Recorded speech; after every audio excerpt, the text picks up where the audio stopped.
worst possible thing you could say when you walk into a car dealership. I spent 5 years with Mercedes-Benz, 5 with General Motors, and the worst thing a person could say when they walk in is, if you could just get me to this payment, we got a deal. So your loan's probably still like 19, which means you got to pay to get out. You're upside down. It's called negative equity.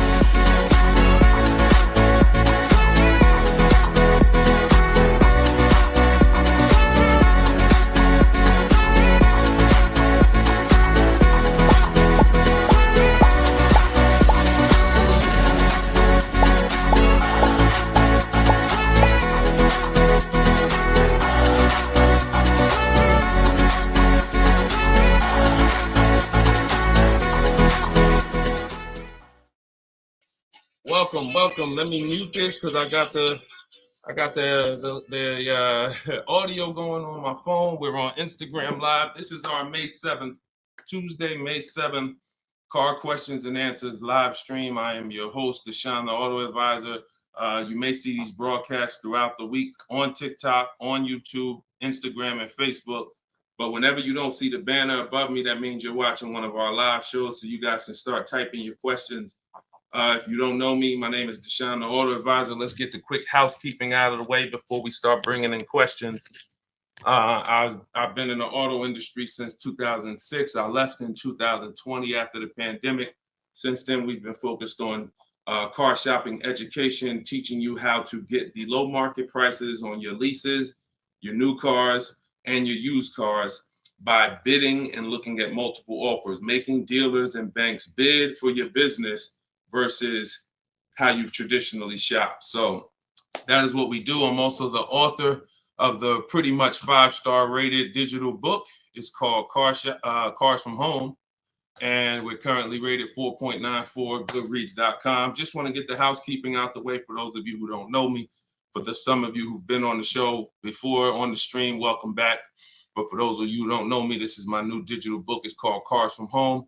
You can get your copy for 75% off the normal price by going to my Instagram bio, the TikTok bio, or if you're on Facebook or Instagram, you can actually scan this QR code, Facebook or YouTube. You can scan the QR code, or you can go to deshonsbook.com. We have a link in the comments for you. Lastly, I am the host of the masterclass, Everything You're Doing Wrong Buying, Selling, and Leasing Cars. Some of you have asked, I share a lot of people who are using these strategies throughout the broadcast. Some of them are people who have my book. Some of them are people who attended my free masterclass, and some of them are in my car shopping school, Maps Academy. So either way, you guys can get anything you need from me in the bios or in the comment section. So let's get started, Dolan. You can bring in the first question. This is May 7th. So if you're just getting on, we are live on all 4 platforms, May 7th, 12 p.m. Eastern time. And you can share this with your friends. Tyler from TikTok, how are you? How does gap insurance work on a lease? Great question. Gap insurance covers the amount that you owe if, God forbid, the vehicle is totaled or stolen and they don't find it. So let's just say the car is only worth $40,000, but the actual cash value if the vehicle gets totaled is, $35,000. So if the insurance company is only going to pay out $35,000, the gap insurance would kick in and cover the remaining gap. So now most leases include gap insurance, but you never want to assume that the lease includes gap insurance. Whenever you are getting your offers from dealers, when you're getting your offers, you always want to make sure that you ask for them to include gap insurance. But yeah, that's the way it works. You want to make sure 99% of leases have gap, but you don't want to make that assumption. Always ask when you're getting your quotes that the gap insurance be included. All right, great question. Go ahead, Dolan. Next one. All right, keep sending your questions, y'all. I see you on Instagram. Those of you who are on Instagram, you click that thing that looks like a paper plane, and you can actually see that you can easily invite a couple of your closest friends to the broadcast just so they know about this information when they need it. Because 1 in 5 people are shopping for a car at any given time. So 5 people in a group, 1 of them is going to be shopping for a car, and we want to make sure you guys have the knowledge you need. Go ahead, Dolan. Guys, make sure you are typing your questions all in one question. Try to get it all in one question. What's up, Instagram? This one says, new car parts are hard to replace. The dealership wants old cars back. Anybody who's in the business of buying cars wants cars. So it's not just the dealerships, it's the online buyers, CarMax, Driveway, Carvana. They want cars. Local people who buy and sell cars, they want cars. Wholesalers who buy cars to sell to dealerships, they want cars. If you get what I'm saying, you understand why you need to be making people compete.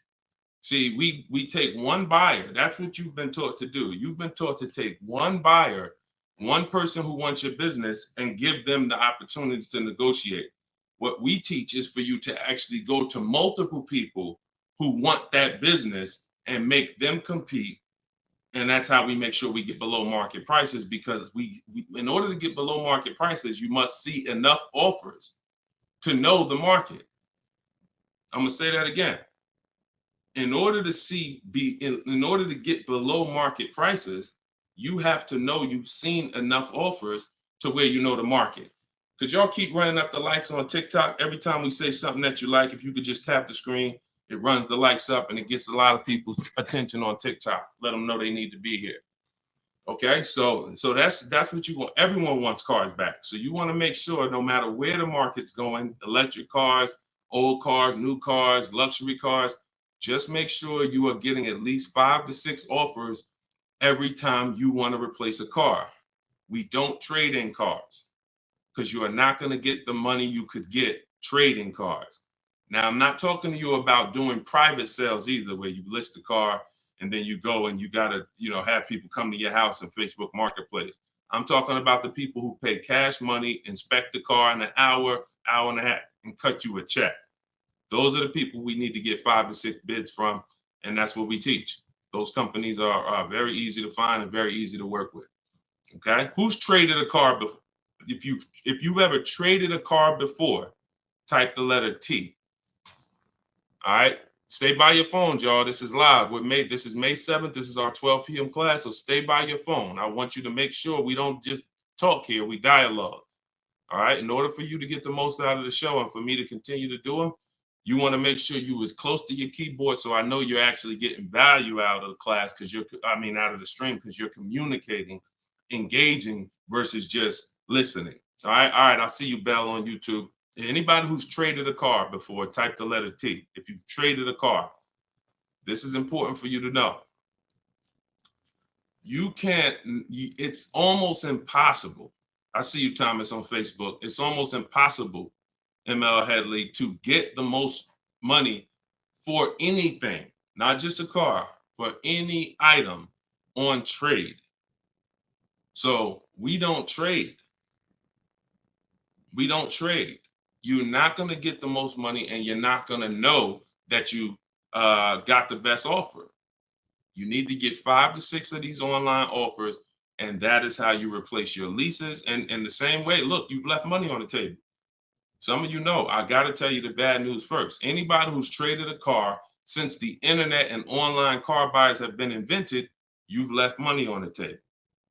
So I want you to stop. I'm suggesting you stop doing that right now if you really want to make $1,000, $2,000, $3,000 more every time you replace your cars. Okay? Go ahead, Dolan. Shoot the next one in. Jock from TikTok. How can I get rid of negative equity with a lease? First of all, let's talk about why do you have negative equity. This is improper deal structure. So if you went over your mileage, that means listen, you should not be taking a lease for 10,000 miles per year knowing you drive 15. Because frankly, to go from 10,000 a year to 15,000 a year is only about $40 for most cars. $40 more a month, and you get to go from 10,000 to 15,000 miles per year. So it's no excuse that, taking less miles than you need and then having to deal with mileage penalties that you shouldn't have had in the first place. So we see. So our solution for negative equity is to always in most cases, to roll it into a lease, because the cause usually for negative equity is you buy your cars. Somebody told you don't lease, you listen to them, but you don't keep your cars long enough to outlive the depreciation. So you buy your cars and you replace them, usually by trade, in a short period of time, 2, 3, 4, 5 years, 6 years, and that's too short of a period of time to replace a car because of the depreciation. But with a lease, you should not have negative equity. Negative equity is something, you have a penalty because you don't owe. Negative equity means the object you owe a loan on is not worth that. So you owe 20,000, but the car is only worth 15,000. In your case, you have agreed to drive 30,000 miles over 3 years, but you're driving 40,000 miles. You drove 40. So you need to pay that penalty in order for you to go to the next car. Okay? It should have been in your lease to begin with because you pay less for it if it's in your lease. You pay probably 15 cents a mile. Where on a penalty, you're going to pay 25 cents a mile in a lot of cases. So what you want to do is you want to consider this. Staying in the car, waiting to the end of the lease, and if whatever your mileage penalty is, rolling it over to the next car as far as work your deal out. This is what I would be doing. One, I would do an equity assessment. Before we even talk about this, you need to do an equity assessment.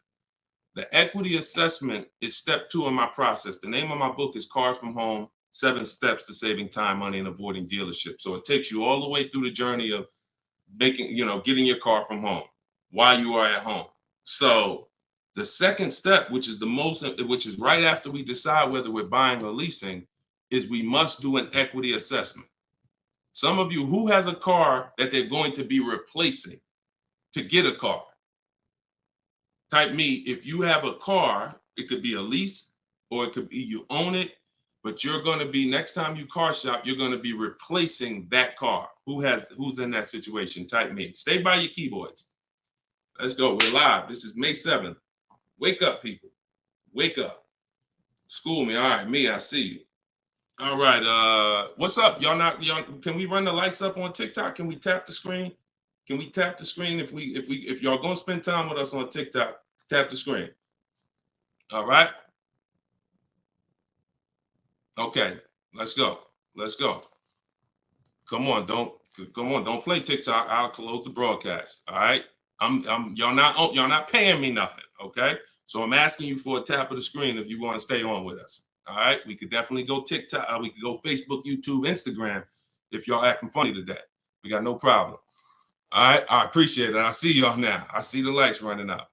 All right, so if you have a car you're going to be replacing, then everybody who just said me, then the first thing, once you decide whether you're buying or leasing, is you need to do an equity assessment. So you're going to call your bank.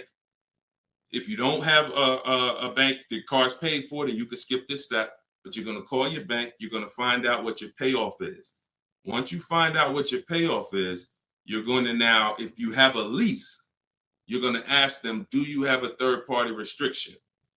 Now, once you make a note of those things, that's 4 different paths. See, I just talked to 4 different people. It's very important that y'all understand that I don't teach one size fits all car buying advice. So you got to listen closely to see, oh, is he talking to me? Oh, that's what group I fall in. So I just said, some of you are going to replace a car. You have no money you owe on it. You don't need to call your bank. Everyone else, lease or purchase or finance, you need to call the bank, and then you're going to ask for your payoff. Once you have a lease, you're going to do this next step. So some of you who don't have a lease, you don't have to do this step. Then you're going to ask, do I have a third-party restriction? And you're going to make a note of that. And you're going to put yourself into one of those 4 categories. Okay, this is broken down. This is step 2 in my book. So once you get that information, you're going to go online to CarMax, Driveway, Carvana, Kelly's Blue Book, Instant Cash Offer. Please do not come talking about what Blue Book says. Algorithms in this market mean nothing. The only thing that matters is cash offers. So you're going to go to these people to get your cash offers: CarMax, Driveway, Carvana, Kelly's Blue Book, Instant Cash Offer, Car Guru, Sell My Car, and Auto Nation, Sell My Car. That's 6 offers. And once you have those offers, you will know where your equity position is. You will know if you have equity in your vehicle. You will know if you have no equity in your vehicle. If you are leasing, then there is no such thing as negative equity. Because let's say your payoff is $20,000 and your highest offer is $18,000. You don't have negative equity. You don't owe that. That just means when you go to drop off your vehicle, you can't sell it and make money. That's what that means. Now, if you have a mileage penalty like this gentleman may have, that's different. But that's separate from the equity assessment process. You need to know, what is the asset that I'm driving? What is the asset, the car that I have in my possession, worth on the market? And what do I owe on it? And is there equity there? So that is the step you do before you think about shopping and getting offers, because we break our transactions down into 3 categories. Who we buy our car from, we're getting bids. Who we get our loan from, we're getting bids. And who we sell our car to, we're getting bids. So this is very important in our process of how we get below market deals from home. Okay, so do that step, Jock. And that's what and you go from there. Everything I'm talking about is in my new digital book, Cars from Home, 7 Steps to Saving Time, Money, and Avoiding Dealers. Shoot the next question in, Dolan. Everyone who wants your copy, you can get it for 30 minutes at 75% off. It's normally $97. So everyone who's gotten this book, and we've gotten close to probably 6,000 people at this point, the book is $97. But when you go to my bio now, or my Instagram or TikTok bio, you can get your copy for 75% off, which would be $24, but it's only for 30 minutes. If you're on Facebook or YouTube, just check the comments and go to deshonsbook.com. You got 30 minutes to get your 75% off. Okay, Tyler from TikTok, rolled over $14,500 from a trade into a 36-month lease. Payment only $54 a month. Is this a good strategy? Payments only $54 a month? What do you mean by that, Tyler? $54 a month. How could the payments be $54 a month? You need to know how much you're rolling over into the new deal, because let's say, for example, you have $14,000 of negative equity. Just that alone is $400 a month. Just the negative equity. So I'm trying to find out what you mean when you say rolled over 14.5 from a trip. Oh, wait a minute. I think I know what you're saying. You are essentially prepaying your whole lease. What he's saying is he's taken all of the car that he is trading, which I just told you how much I'm not a fan of that. But he's now essentially doing a one-pay lease, or you're doing a huge down payment. So this is very important. You could be about to really lose your shirt right here. This could be extremely bad for you. You need to make sure you check what I'm about to say to you. If all of that money is being treated as a cap cost reduction, which is essentially a down payment on a lease, let's just say your payment would normally be, matter of fact, let's do this math real quick. And this is why having a consultant and having an advisor and getting education saves you thousands of dollars. Now, $14,500, you are talking about, if you put that into a payment form, your payment would be $400 a month higher, plus the interest on that, plus the taxes on, plus the interest on that. So let's call it $430 plus this $54,000 it's $54 a month. So let's say your payment would have been, without you trading, would have been like $485 a month. So if they're treating all of that as down payment, then here's what's happening. You're just prepaying the lease. So you have no protection. If that vehicle gets totaled, you are out $13,000. You won't be, anything you put into that vehicle, you're out. That money's gone if the vehicle's stolen or totaled. So what it makes more sense to do is to see if there's multiple security deposits that you could put. You need to get your offers, though, with no money out of pocket, because you can't look at one-pay leases and you can't look at multiple security deposits if you don't know what the original deal was without them. So if my payment is $500 a month, and then if I put multiple security deposits down, it lowers it to $450 a month, then that could be a good offer. If it lowers it $20 a month and I got to give them $6,000 to hold, then it doesn't make financial sense. That's not a good return on you holding $6,000. But I'm always comparing it. This is something we teach called advanced leasing strategies. This is not for everybody. So but you need to determine when you're doing a one-pay lease, all you're doing is giving them all of this money up front so they can lower the actual interest on the lease and see what the payment comes out to with the lower interest. So you have to get offers without down payments. This is why I'm saying when we shop, we never shop with down payments, whether we're buying cars or leasing them. We never shop with down payments because when you're putting all this money in, you can't assess the deal.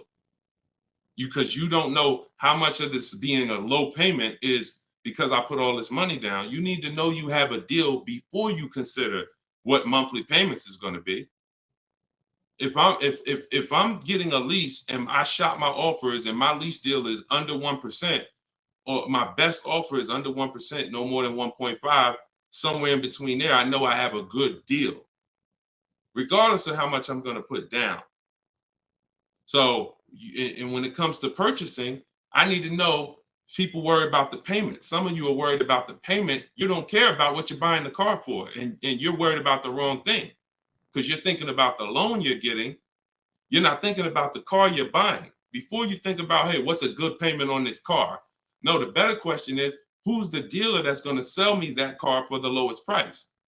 Deshone, I want to get this BMW 4 Series. What's a good payment on that? No, you're going to get a BMW 4 Series. Who's the dealer that's going to sell you that BMW 4 Series for the lowest price? If 20 dealers, if say 10 dealers have that car, $60,000 car, some dealers are going to sell it for 65, some are going to sell it for 60, some are going to sell it for 57. You need to get these offers before you worry about what the payment's going to be. And that's a whole different philosophy. This is what I teach. So I'm never going to be in the business of not teaching you to understand the numbers because we make it simple. Whether you're using my book, whether you're paying attention on these live streams, when you are shopping multiple offers, you eliminate this. You cannot be a payment shopper because you'll just be throwing money at deals and thinking you got a deal, but you didn't get a deal. You just threw so much money at it that it lowered your payment to something that you felt good about. Doesn't mean you didn't overpay for the car. All right. Very, very important, y'all. This is $3,000 to $5,000 to $7,000 to $10,000 mistakes. These aren't $100 mistakes. Listen, look, people right now are so distracted. They are asleep. They are asleep. The only way people could continue to make money is people stay asleep. It's not so when I tell you the conversation, you are taught to, when you're buying a house, get help. Make sure you have a plan. Work with the best people. Get a home inspection, even if you're not going to buy the house, right? Don't you get a home inspection even if you're not going to buy the house? Don't you risk $400, $600, $800, even if you're not going to buy the house? Why? Because you want to protect yourself from making a $20,000 to $50,000 mistake. But with cars, this is the only thing that you think, oh, I could just do this on my own. Knowing that every time you buy a car, you have a little buyer's remorse. You hope you hope you didn't overpay. You hope you didn't. So lock in. The only way you are going to win and be like these people that I show on the show all the time, like you see just a ton of people that's paying ridiculous prices, below market prices. And I got more to show y'all. Like my next show, I got like 3-4 million people that hit me with their deals they got in the last 2 weeks that I haven't even pulled in yet. Like you're not going to get these prices until you take car buying as serious as you take buying a small house. Once you start doing that, then you'll start saving 5 and 10 and 15 grand on some of these cars. Until then, you're gonna keep just moving the way they want you to move. Go ahead, Dolan.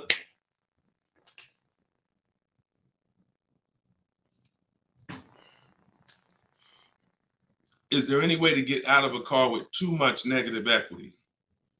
No. Negative equity is what I call a bad credit for people with good credit. You could have an 800 score. If you have too much negative equity, you're not going anywhere. So the first thing to know is what's the cause. See, we could sit here and we can cure the problem, but until we know the cause, you're just going to go and you're going to repeat the problem. The cause is you're not leasing, but you're not keeping your cars 8 years. So what you're doing is you're losing on depreciation. Your car's value is going like this, You buy your cars, it goes down 15%, 20% the first year, 15%, 12%, 12%. It's losing thousands of dollars in value for the first 5 years. And then that's when you go to trade it, or that's when you go to replace it. So you don't keep the car long enough for it to start losing a little bit of value because somebody taught you you could just switch cars anytime you want. Buy them and switch them, buy them and switch them. This is a depreciating asset, and you're going to lose every time doing that compared to someone who's getting great lease deals. So if you're not, our rule of thumb is if you're not buying your car to keep it at least 8 years, you should be shopping for great lease deals, not purchases. So you need to know the cause. Now, once a lot of you figure that out, that that's true, and you learn that all of this bad structure has cost you, you're going to lease. You're going to say, Deshone, I'm not keeping my car 8 years. I'm leasing my next car. If you don't have too much negative equity, then what you should be doing is trying to cover the difference. So you're going to do that equity assessment process that I laid out about 10, 15 minutes ago. You're going to do that equity assessment process. If you only have a $1,500 to $2,000, $3,000 difference between your best offer and your highest offer, I mean, let's say you owe 20 grand, but somebody's going to offer you 18, then I would pay off the difference all day long because I'm still winning with a bidding system on there. See, when you get bids, even when you have negative equity, that's still you're still getting the most money for the car you can get, which means your negative equity amount is going to be the lowest it can be. So you always want to explore if I could pay the difference between my highest online offer and my negative equity, that's the best. Because once you can't do that, now you eliminate the ability to be able to participate in a bid because you have to trade. This is the only time where we have to trade because you need somebody to finance that negative equity because you can't pay the difference. You don't have the cash to pay off the negative equity. See, if I know that I can cover my negative equity by selling the car to CarMax and I pay $2,000 and I'm out of it, that means now I can get bids for my replacement car, which is what we do. So I could get the lowest bid for the car I'm buying, the highest bid for the car I'm replacing, the lowest bid for my interest if I'm buying. Once I have to trade because I have too much negative equity, I can't do that. I can only get the bid for the car I'm buying, and then I have to ask that dealer to roll my negative equity into the car that I'm buying. And the problem with that is that dealer is not going to win a bid. So even though CarMax may have been offering you 18, that dealer may only be able to offer you 16. So what would have been $2,000 of negative equity is now $4,000 of negative equity. That's why paying the difference is always best if you want to maximize the deal and get below market deals. That's it. But if you have too much negative equity, you can't do that. Now, it's very important that you understand something regarding the car you're replacing your negative equity with, the next car you're going to buy. You can see Sean uses our bidding strategy. He's in our private group. For all of you who want to know about my private groups, and you have to attend, there's people who ask me, who are these people?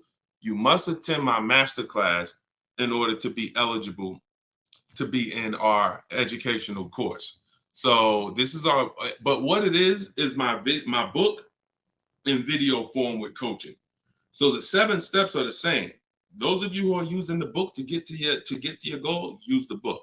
It's just different ways of learning. So anyway, you can see Sean here he got his bids and he found a car that had a $15,000 rebate. He didn't know that, a $15,500 rebate. So if Sean wanted to bring negative equity over to this vehicle, he's buying the car so low with all the rebates, he could bring over 5, 10, 20 grand of negative equity, and he's still going to be able to do it.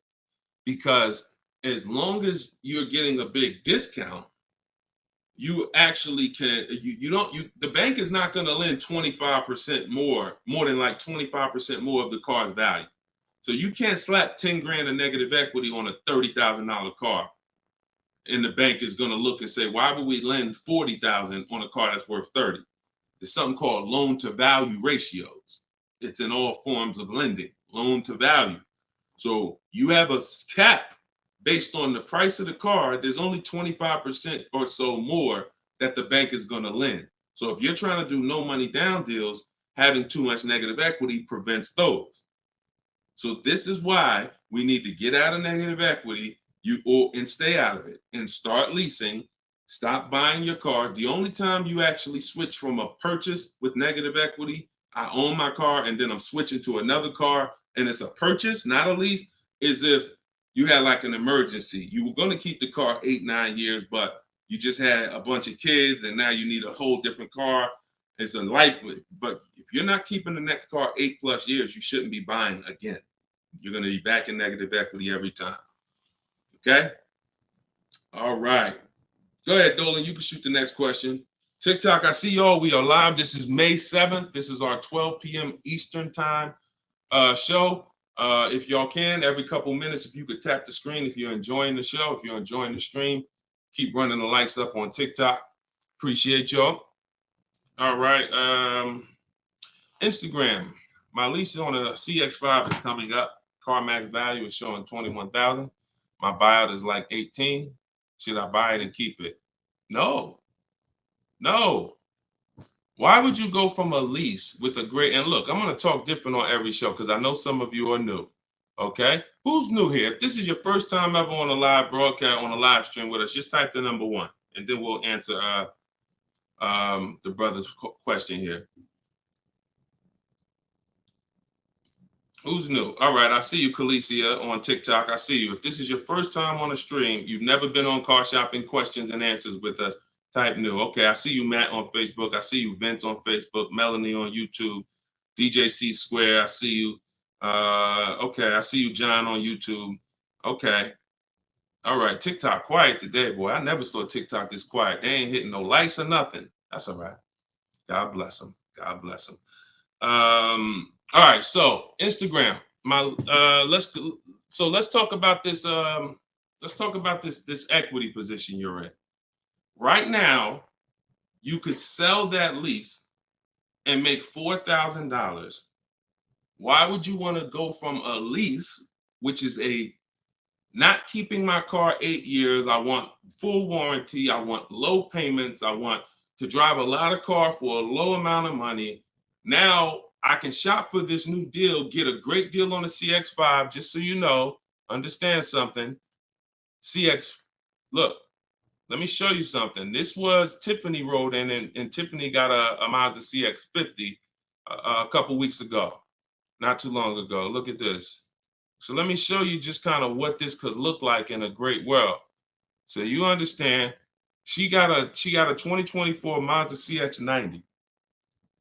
She literally paid the sticker price on it was $44,000. She used our system. She actually wrote, this is a testimonial about the book. So you can see at the top, says, I believe we got a great deal from what we learned from the rest of the book. So look at this. She got bids, $44,800 vehicle. She ended up getting a $6,530 discount. That was her best offer. And then, so her lease payment on this would be incredibly low if there's a good lease program. But you're not going to save this kind of money negotiating. You want to sit at home, get bids, contact at least. We don't make a decision until we get 5 to 7 offers. We will not make a decision on a car until we get 5 to 7 offers, because 80% of dealers are overpriced. So you say you can get you might be able to get a lease price on this car for, $400 a month, no money down, for, $450 a month. Something, it might be lower. I don't know what the below market deal on your replacement Mazda is going to be. And then you could actually put that 21.4 in your pocket. So you could say, hey, the difference. So you would sell the car to CarMax for, and you would make $3,400. Just so you know, my mother sold her Mazda 2 years ago when the prices were real high, and she made $10,200. So why would I go from being able to do a deal like that, getting a new car, low payment, no money out of my pocket, put $3,400 from my old lease into my bank account? Why would I want to go from doing that to buying a used car, which is buying a 3-year-old Mazda, which is what you're suggesting when you say, should I buy it and keep it? What about that deal makes it better? If you figure this, your buyout's 18. What's the payment on $18,000 plus taxes? 20 grand, 21 grand. What's the payment? 400 a month for 5 years. So why would I go and buy a 3-year-old used Mazda for 400 a month when I could go and I could lease a brand new Mazda for 400 a month and then turn around and again, if you're not buying this car to keep another 8 years, it makes no sense to buy a used car right now. It makes zero financial sense. Not only that, you're gonna spend the same amount of money over the years that you could have drove brand new leases for. There's no benefit.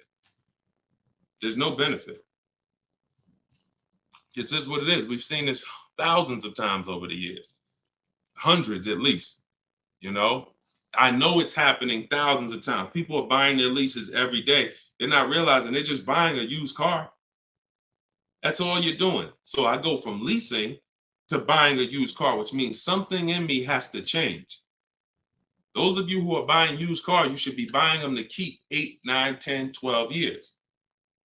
Not 4 years, 5 years, 6 years. You're driving old cars for the same prices you could be driving brand new leases for. Same prices.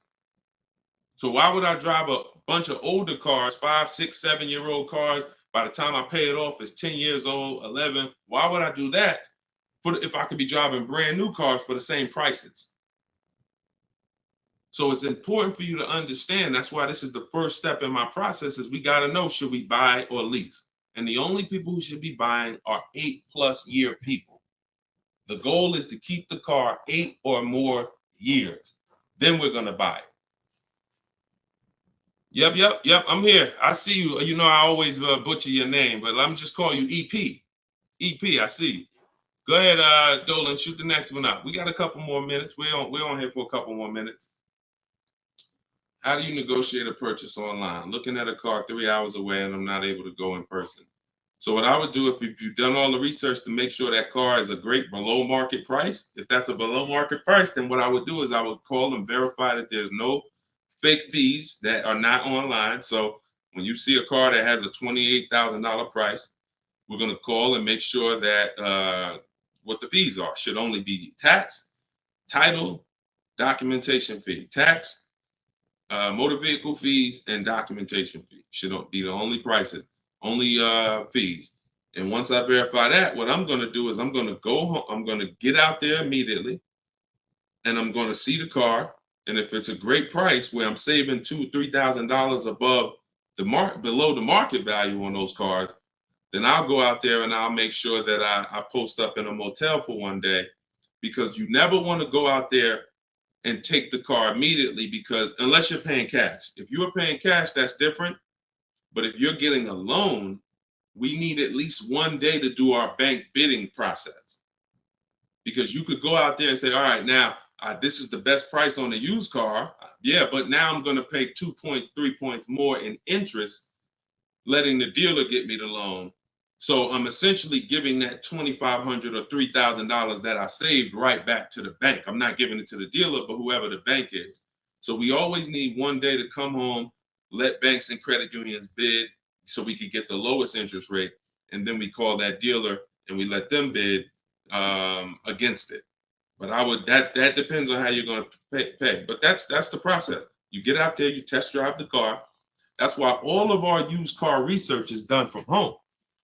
All of our used car research is done from home. By the time we get to the dealer, the only thing we're doing is going there to test drive the car and lock up the deal. The prices we've already verified is the lowest prices in the market. So once we verify there's no bogus fees, that's our process for wrapping up the deal. That's right, man. You know I'm always watching and unlearning and relearning, boss man. Appreciate you. I appreciate you, EP. Always a pleasure. All right, go ahead, Dolan. Yeah, some of you are looking for your used cars locally. There's no way you're getting the best prices. If some of you are looking for your used cars 25 miles, 50 miles, 100 miles, There's no way you are getting you're getting below market prices. That's just not enough inventory to look at for you to see. You know, oftentimes it's literally a dealer that's an hour, 2 hours, 3 hours away who may not be in the city. They don't have the traffic that that person has, and oftentimes they'll have a below market deal because of their particular circumstance. So if you're just shopping 10, 25, 50 miles outside of your radius, that's just not enough of a radius to get the below market deals. My brother leases up. He's over miles. Equity assessment. That's it. I just went over that about 20 minutes ago. I can't go over it again because there's people who watch the stream and it's not fair to them. But we do have this stream on replay. If you go to YouTube or if you go to my Deshone the Auto Advisor Facebook page, and you can find the section that I did only on that.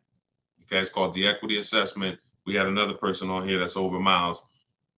And, you know, once you do that equity assessment, then you want to weigh that, compare that to what the mileage penalty is. Because some people, the mileage penalty is only going to be $750, $1,000, $1,500.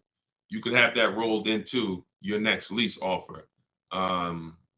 You know, what you do is just negotiate your best lease offer and then say, hey, look, I need you to cut a check for, you know, $1,500 to my old lease company. Now that's going to raise your payment.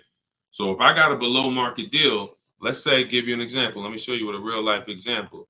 So, you know, so Charles, let's say Charles, he gets his Hyundai Palisade, he gets it for $597 a month, but he has a mileage penalty of, you know, $1,500 that he needs. This dealer who won his business, he needs them to pay that to his old lease. So they're going to cut a check for $1,500, but that payment, that $1,500 now goes into his new deal. So it's just like negative equity. It's going to raise your payment up, which is why we bid this out and we don't bring stuff over. We don't bring mileage penalties over until we have already found the dealer that we're going to buy our car from, because they've given us the biggest discount. But yeah, that's what you would do. And whatever the mileage penalty is, you're adding it to your next lease. So you're paying it either way is the point. You're not getting out of a mileage penalty. It's just all about and the only way you can get out of it is if you sell the car. So that is how you get out of it. Because when I sold my Jeep Grand Cherokee lease, I was over miles by probably, I think I had 42,000 miles on it, and I contracted for like 39. But that's because I extended the lease. And when I extended the lease, I was doing more driving, and I just said, you know, I knew I had so much equity in the car, because again, that's when cars were worth literally $7,000 to $12,000 more all through the pandemic. 2020, 2021, 2022, we had people cashing out, making $8,000, $10,000, $12,000. Some of you might have saw some of our videos and used what we were teaching then. So once you you know, do that, that's the only way you get out of a mileage penalty is you sell the vehicle, and then it's all whole. But if you're not doing that, that mileage penalty is going to be paid. It's just what I just told you is a way to get the deal done without having to pay the mileage penalty out of your pocket. You're rolling it into your next deal. All right, go ahead, Dolan. All right, y'all, this is our Tuesday 12 p.m. stream. We're on here for a few more minutes. Keep your questions coming. Try to get to as many as we can. Everything I'm teaching y'all, if you guys do not want to remember this, if you're like, Deshone, I want something where I can see step-by-step your plan, you want to go to deshonesbook.com. We got the banner on the screen. If you're watching us on TV, you can scan the QR code with your phone, and you can get my new book. It's a digital book called Cars from Home, 7 Steps to Saving Time, Money, and Avoiding Dealerships for 75% off. So you'll get it for $24. You won't pay the normal $97, but it's only for 30 minutes, okay? After 30 minutes, it's normal price. You guys that are on TikTok, you can get yours in my TikTok bio. There's a website there, as well as in Instagram, my Instagram bio. All right, get your 75% off if you don't want to get it, if you don't want to remember any of this. All right, so Guitar Jams, YouTube, what's the best price to negotiate over sticker price? For example, a car is a $26,000 sticker, but I'm only wanting to put $27,000 in cash. Is $1,000 difference enough to avoid all BS fees? See, that's a problem. See, let me show you how you're actually hurting yourself by doing this. you're not getting bids. You're not getting multiple offers. If you're looking at a new car like this, a $44,000 car, you go in and you assume what a good deal is going to be. We never assume what a good deal is going to be. We have to reveal what a good deal is by getting multiple offers from home. So we sit at home. In my way, we use the computer and we're going online and we're going to dealers' websites. I have scripts in my book. So all you're doing is copying, pasting my scripts to use this. Now, if you're doing it your way, you just want to make sure your goal, you could do it by phone. I don't care how you do it, but your goal is to get 5 offers, because until you get 5 offers on these new cars and on these leases, you're not going to ever know what the best deal really is, because 80% of dealers are overpriced. So when you look at something like this, if you said, okay, $44,820 car, like the one I got on the screen, if you went in there saying, well, I only want to pay $46,000 all in, look at what she paid. She paid net $40,300. Look, this was her base price. She got $38,289. Her net price was $40,300. So if you would have went in here on this car saying, well, it's 44, look, I'll give you 46,000 all in, you would literally have overpaid more than Tiffany by $6,000. Let that sink in. You can't go in feeling for the bottom, brother. You will certainly get somebody will take a vacation on you. Their commission they're gonna make, well, that's probably an $8,000 profit deal to the dealer, $6,000 profit to $8,000 profit, and somebody's getting a $1,500 commission on you because you just went in. Oh, let me guess what I think a good price is going to be. Not knowing if there's any rebates on the car, not knowing anything about it. I'm just going to guess. Look, what if Sean would have went in? Look, what if Sean would have went in talking about, this truck is $73,000. I'm gonna offer them $73,000, but they got to include all the tax, all the fees. I'll give you the asking price, but you got to include all the tax and fees in. Look, he ended up getting with bids $57,000. He would have overpaid by $20,000, $15,000. And I'm sorry to tell you that some of you are doing it every day. You've done it on all your cars. You've overpaid, not using these strategies. And I want you to stop. You're free to do what you want to do. You want to stay in the old way. But the people that you see that are getting these deals, these people that are posting, listen, when you get a great deal, you post the deal. See, when you get a car, pay attention, y'all. Pay attention to what I'm about to say. It's very important. When you actually have strategy to get great deals, you actually post the deal. This is our private group where we post our deals. Look, people are not just happy about the car. Look, Eddie, I ended up getting multiple offers, got a Toyota Camry hybrid. This was last year when these cars were literally on fire. Look, quote, getting quotes as high as 10 grand over sticker. Look, I got $2,086 under sticker. $10,000 over sticker was his highest quote for this Toyota Camry hybrid. There are people who paid that. There are people that paid 5 grand over sticker for the same car Eddie got. There are people who paid sticker. Thought they were getting the best deal. Man, I got mine for sticker. He got his $2,086. Some of you who might see this broadcast, you might have said, you might have the same car. Deshone, wow, man, I got that same car. I paid 4 grand over sticker to get mine. Yeah, Eddie at the same time, same year, paid $2,086. Sorry to tell you, but you overpaid by 4 or 5 grand. This is real. We're not sitting up here doing this talking about hundreds. There's nothing y'all hear me talk about in these streams that had hundreds of dollars. And frankly, unless you are rich, you can't afford to lose $2,000, $3,000, $4,000 every time you buy a car. You can't afford it. This is where you're losing. So what I would tell you, Guitar Jams, is do what I just said over the last 10 minutes. Get bids. If you want the system for doing it, that's in my book. If you want to do it your way, I don't care how you do it. Just get at least 5 to 7 offers so that you can see where the best offer truly is. 8 out of 10 dealers are overpriced, and you don't know how bad they're overpriced until you get all your offers. 10 grand overpriced, 5 grand overpriced. All right, go ahead, Dolan, shoot the next one in. Great question, though. Can you get a deal when you build your own car? Absolutely, Sherry, but you want to get those offers before you agree to buy something from anybody.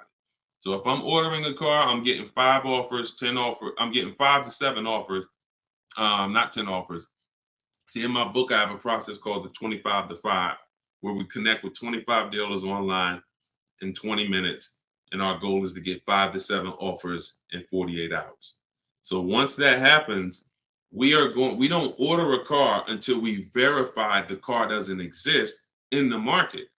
See, because when you walk into a dealership or call 2 dealerships and they say, oh, we don't have that car, but we can order it for you. Now, what are you doing? You only talk to 2 dealers. What about in the 25 dealers that we talk to?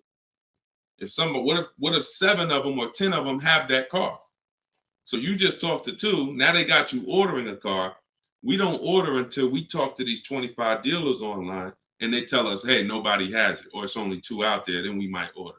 But that car could be sitting right around the corner from you, or 30 minutes away from you. People could have 5 of them.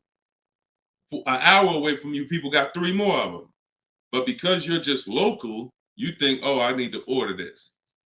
We don't order until all of those dealers tell us we don't have that car. And then when we send out our order request, we're getting quotes from all those dealers. So we're getting probably at least 10 offers. When we go to order, we're probably getting 10 offers because all of those dealers we've already been talking to. And any of them could order us a car. I had a young lady 2 years ago, no, last year, the new BMW came out, the new BMW X4M, and she got quotes. And to order, nobody wanted to give her below sticker price. Some were higher than sticker. The person who won the bid was giving her 3 grand below sticker. But the car had a bad lease program though, so she ended up not getting it. But 3 grand below sticker. If she was purchasing that car, that would have been a ridiculous deal. Brand new BMW, new body style, 3 grand below sticker. But that's bids. And we do that in 45, 60 minutes. Before you even get home from the grocery store, we already got the bids, and we're not putting in 60 to 90 minutes to get this done. So my process is not just money, it's time. I don't want to spend more than 60 minutes to get a car. And I could get any car, any price. All of these people that you're seeing, Danielle, Kimberly, Bonita, all these people right here, Charles, they could get the Zafrina, they could get these cars, they could get these same deals that y'all seeing, and they're probably 90 minutes. Some of them might be 60 minutes because it was their first time, second time, some of them. Second time you get it, you're probably 60 minutes because it's a repetitive process. Getting a car, getting these bids is so repetitive, you'll see. This is what I should have been doing years ago. I don't know why. So easy. All right, go ahead, Dolan. Shoot the next one in. What's up, Sus? Ralph Morales. K. Michelle, I see you. That's not the K. Michelle, I know. What's up, John? I see you. Steps if the lease has a third-party restriction. So if the lease has a third-party restriction, we're going to get bids from whatever dealerships make the car. So if there's a Nissan and I have equity, if I have $2,000 or $3,000 or $4,000 in equity, then what I'm going to do is I'm going to call and I'm going to get bids from the local dealers, because a third-party restriction means that it doesn't mean you can't sell the car. It means you could only sell to a local dealer who makes the car. So we still get bids. We get 3 to 5 offers from used car managers. And whoever makes us the best offer gets the car. And then they'll cut us the check for any equity that's in the car. But we always need to get the offers online, because that's going to tell us if we should even be pursuing. If we don't have any equity, or it's at a break even online, there's no reason for us we don't have any equity in the car. We're just going to return the lease. But the process of doing this is to prevent what a lot of people have done. You dropped off your car 2020, 2021, 2022 at a dealership. If you dropped your old lease off and you didn't do an equity assessment, chances are you gave up a lot of money. And some of you are like, well, Deshone, I did that. I gave them back my old car, but then they gave me a great deal on a new one. You have no idea how much equity they used out of that car or how much they kept. It was, like I said, my mother had $10,200 in equity. She could have literally, they could have gave her, if we would have went into a dealer, they might have gave her 4,000 of the equity and kept 4,000 if we were lucky. So, doing an equity assessment before the lease in process is to prevent giving away any equity when we drop off our lease. All right, go ahead, Dolan.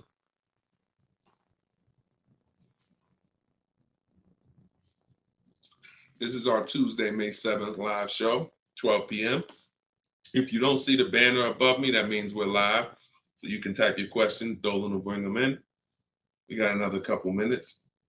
Hey, Deshone, currently in talks with dealers for a good offer. Thanks for all your help. Great. I feel empowered and confident I'll get the best price. Get the book, everybody. Stop leaving money on the table. Thank you, Nico Smooth. See, it's empowerment.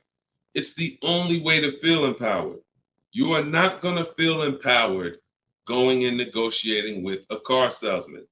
Anytime you're working with us, it's already set up for you to leave, not able to guarantee you got the best deal. Nico Smooth, he's going to guarantee it. I don't know if that's a woman or man, but they're going to guarantee it because they're getting offers. They're getting offers. If you had to buy a 100-inch TV and you just went out right now in the first store you found that had one, you just paid it. Or you looked and said, man, I think that's a good price. 100-inch, man, that's only, $900. I feel like that's a great price. Meanwhile, you didn't look on Amazon.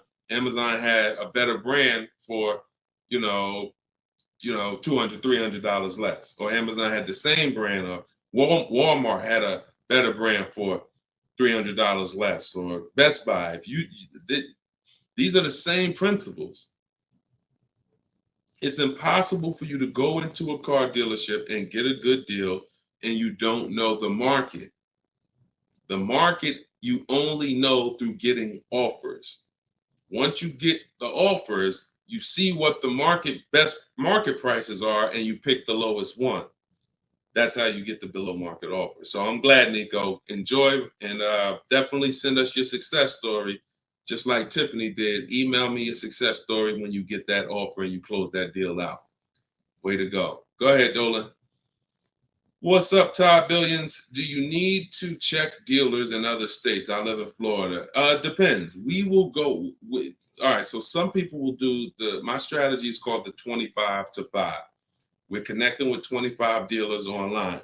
Some people, they do it through offers. If the state is not too big, maybe their 25 dealers is all, if their state is really big, maybe the 25 dealers are all in the state. But some people, they might only have 12 dealers in their state, and so they're going across state lines, and that's very common. That's very common. If you look at Sean posted in our group, and he said he ended up expanding his search to 150 miles outside his area to find this deal.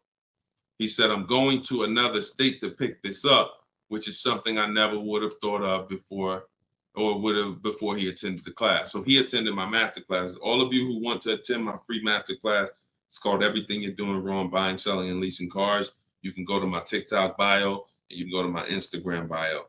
We have a comment in the comment section for you guys who are on Facebook or YouTube. But this is, the local business is going to die. When you see and you shop online the first time properly, you're going to find out that the local business is going to be dead to you unless they win the bid. And you're not going to be committed to local anymore because, look, Sean is driving to another state because his best offer, it saves him $4,000. So no other dealer near him made him the other offer. This dealer that's in another state made him, and it's $4,000 better. So literally, if he has to drive 4 hours, 2 hours there, 2 hours back, he's literally making $1,000 an hour. This is the money we talk, big money talk. So yeah, go as far as you need to get 5 to 7 offers and get the below market deals tied. Go ahead, Dolan, shoot the next one up, brother. Great question.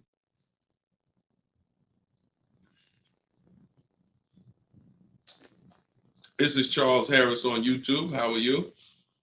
Hey, Deshone, why you don't have PayPal for a payment method? Um, that's a great question. We've used PayPal probably twice since we started our company in 2021. We just found that Stripe was a better company to work with for the business. We do have, I believe we have Klarna. So for those of you who are familiar with Klarna, they'll let you break up the payments interest free. For the book or any product we sell, we make Klarna available for the last year. But PayPal is just a little different to work with. We've enjoyed working with Stripe. So hope that helps. Go ahead, Dolan. All right, we just hit the hour mark. Got a couple more. Try to take a couple more before we wrap. Lenice from Instagram. By the way, everybody, if you just jumped on, this is our Tuesday, May 7th, rather, 12 p.m. live. So we are live. So feel free to ask your questions. If you don't see the banner above me, then that means we're live and you can type your questions. Is purchasing a car from Enterprise Car Sales a good idea? If in order for me, when we're shopping for used cars, like I have this used Infinity truck. We got it a year ago. It was 2020, so it was 3 years old. When we found that car, when I narrow it down to my top 3 to 5 used car options, they have the best title histories, the best service records, the best accident records. They're the best price in the market. They're below market. And then I verify what the brand new price was, because you can't know a car is great until you know the new car price. Because if a car was 50,000 and they're asking 30, that's different than a car that was 55,000 and they're asking 30. The $55,000 one has more value, has more equipment, more options, so it's a better value. So it's impossible to get a great deal on a used car without knowing what the original price was. So you might have picked a car that's, this one is 30,000, but again, the original price was 50. Meaning another one might be 31,000, it's $1,000 more, but the original price was 55 or 57. So you got to know what was in the new car price to be able to compare when we're getting. So if I narrowed it down and that Enterprise car was in that bunch, I'm not opposed to it as long as it has great service records, great accident history, great title records. But the title is going to show as a rental. So when I say great title history, you got frame damage, you got salvage titles, you got rebuilt titles, cars that have been totaled, rebuilt. You have different forms of title: personal lease, personal vehicle, corporate lease. These are all different categories of title. So if you get one that has a rental, then that price needs to be considerably less than the other cars on my list. That's the only way I would look at it. Great service records, great accident records, and then compared to the other cars in my bunch, it's got to be $2,000 less than them. 1,500, 2,000 less. So that's the only time I consider it. Go ahead, Dolan. Now, the way we shop for new cars and leases in my book, and the way I teach, is the 25 to 5 strategy. That's when we're connecting with 25 dealers online to get 5 to 7 offers, 25 to 5. When we shop for used cars, we're using my multiple marketplace strategy. So we're going on every marketplace that has used cars, 8 of them: CarMax, Carvana, Driveway, eBay Motors, Car Gurus, Cars.com, Carfax.com, Autotrader.com. We're going on all 8 marketplaces because these marketplaces have different prices, different inventory, and that's how we shop it, and we narrow it down from there. All right, Fo from TikTok. Best way to trade a vehicle and not be upside down. We already had 2 questions about negative equity. So what you want to do, Fo, is either go to YouTube and go to Facebook. The replays are there once we end the show. Just find somebody who had that same question. Somebody asked about replacing a car that they had negative equity on. Upside down, negative equity, same thing. just two different terms. Go ahead, Dolan.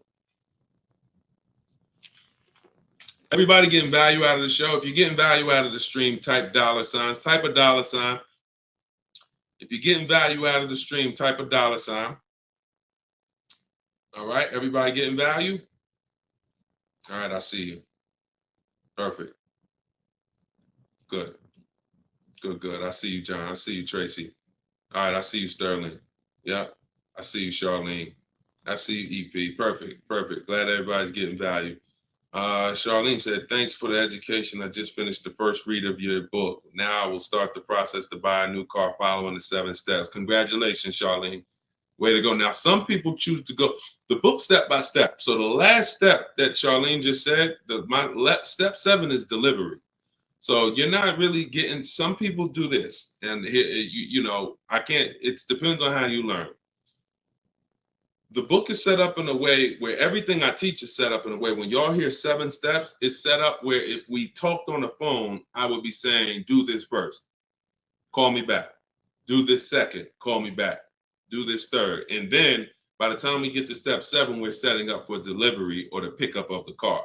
So some people never read the whole book. They just do 1 step at a time and they never see step 7, me congratulating them for delivery until they are at that step. Some people read the book straight through and then come back and do the steps. So whichever way you decide is up to you. The quickest way to your car, the quickest way is to just do 1 step at a time and then not read forward until you get to that step. But everyone learns different and everybody, that's just if you want the quickest way, you want to get a car in literally 48 hours, don't read the whole book. Read 1 action step at a time, cross it off the list, and get it done. And then you'll have your car in 48, 72 hours. Okay, go ahead, Dolan. TikTok, using your book, all of these lease prices I received are too high, over 1.5%. Next step. Well, as I mentioned, once you get 5 to 7 offers, that means that car has a bad lease program. Not the brand, the car. So that Jaguar has several cars. That particular one, and it could be that trim level, has a bad lease program, in which case I always say with leases, we want to have at least 2 to 3 options because we cannot control the lease program. So whatever the dealer was, so if you see a 1.5% lease, 1.6, 1.7, 1.8, 1.9, then that 1.6, that dealer's beating everyone else. They're selling you the car less than everyone else. But if they're at 1.6, then that means their lease program is bad. That's why we always get 5 to 7 offers. If they're all over 1.5, that means the lease program is bad. And we do not lease cars with bad leasing programs. We go to our next choice because you'll see, literally, it's day and night. A $60,000 car could have one lease price of $900, and then you have a $65,000 car like Frena got. $65,000 vehicle she paying $579 a month. 2024 Jeep Grand Cherokee. Got it a little while back. So this is, lease programs make the difference. What we do is use bids to get the lowest price on the cars. We're gonna always get that. But once we can't control the lease program. So we always have 3 options. With purchasing, we don't need 3 options because once we get our bids, we're gonna just find a dealer that's gonna be the lowest. Nothing else matters. We don't need to worry about a lease program. Go ahead, Dolan. German Tink from TikTok. I see you. If our credit is not good, I feel like we don't have room to negotiate. True? No, your credit, you do. You see, again, we're mixing the loan with the price of the car we're buying. That's where you're going to overpay. Because if you have a loan, you have bad credit, the only thing that should be affected is the interest you pay on the loan. That should be between you and the bank, the lender, not between you and the dealer. So what your job to do is, if you have bad credit, the lender you get your loan from is going to tax you for it. You're going to pay higher interest than what someone with good credit would pay. But what you should not be doing is overpaying for the car because you didn't get bids. So you can get bids for your car, and then you can use a company that gets deals done, that gets people loans, even with bad credit. And I use Limbuzz. I recommend Limbuzz. I don't use them. I recommend them. So you could either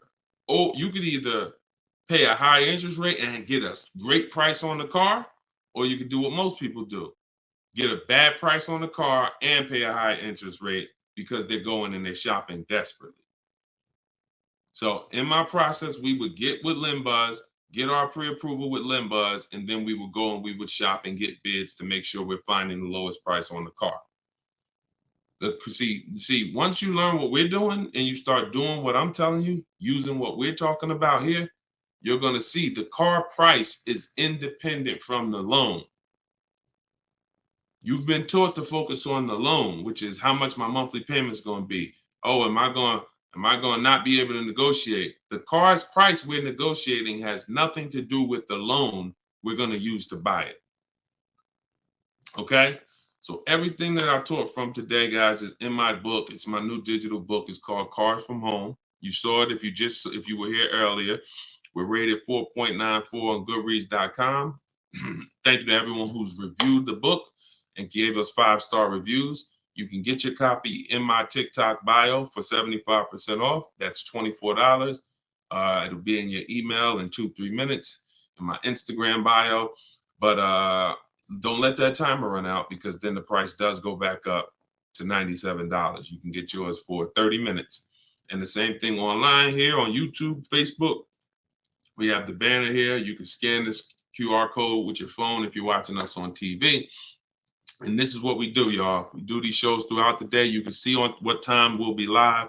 So we'll be back for the next one shortly. And make sure when you see us, you hop on and ask your questions, all right? But let's go get these deals. Shout out to everybody who's committed to unlearning and relearning. In order for you to win with what we just talked about, you have to unlearn the way you were taught to car shop. You have to unlearn that and relearn the new way. All right? God bless y'all. Enjoy the rest of your day. See you soon.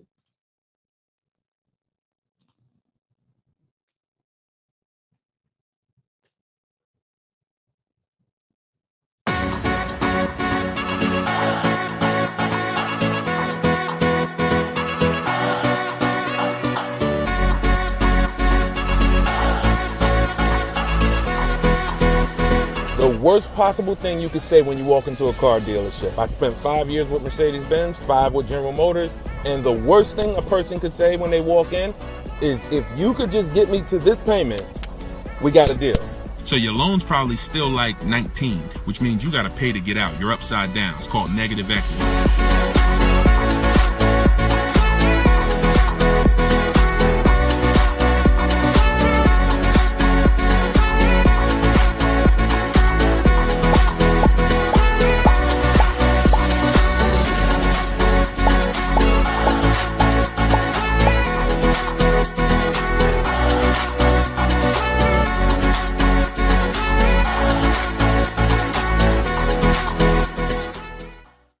Next 12 months, if you are car shopping now, or in the next 12 months, I want you to type a 1 in the chat as you come in. My name is Deshone the Auto Advisor.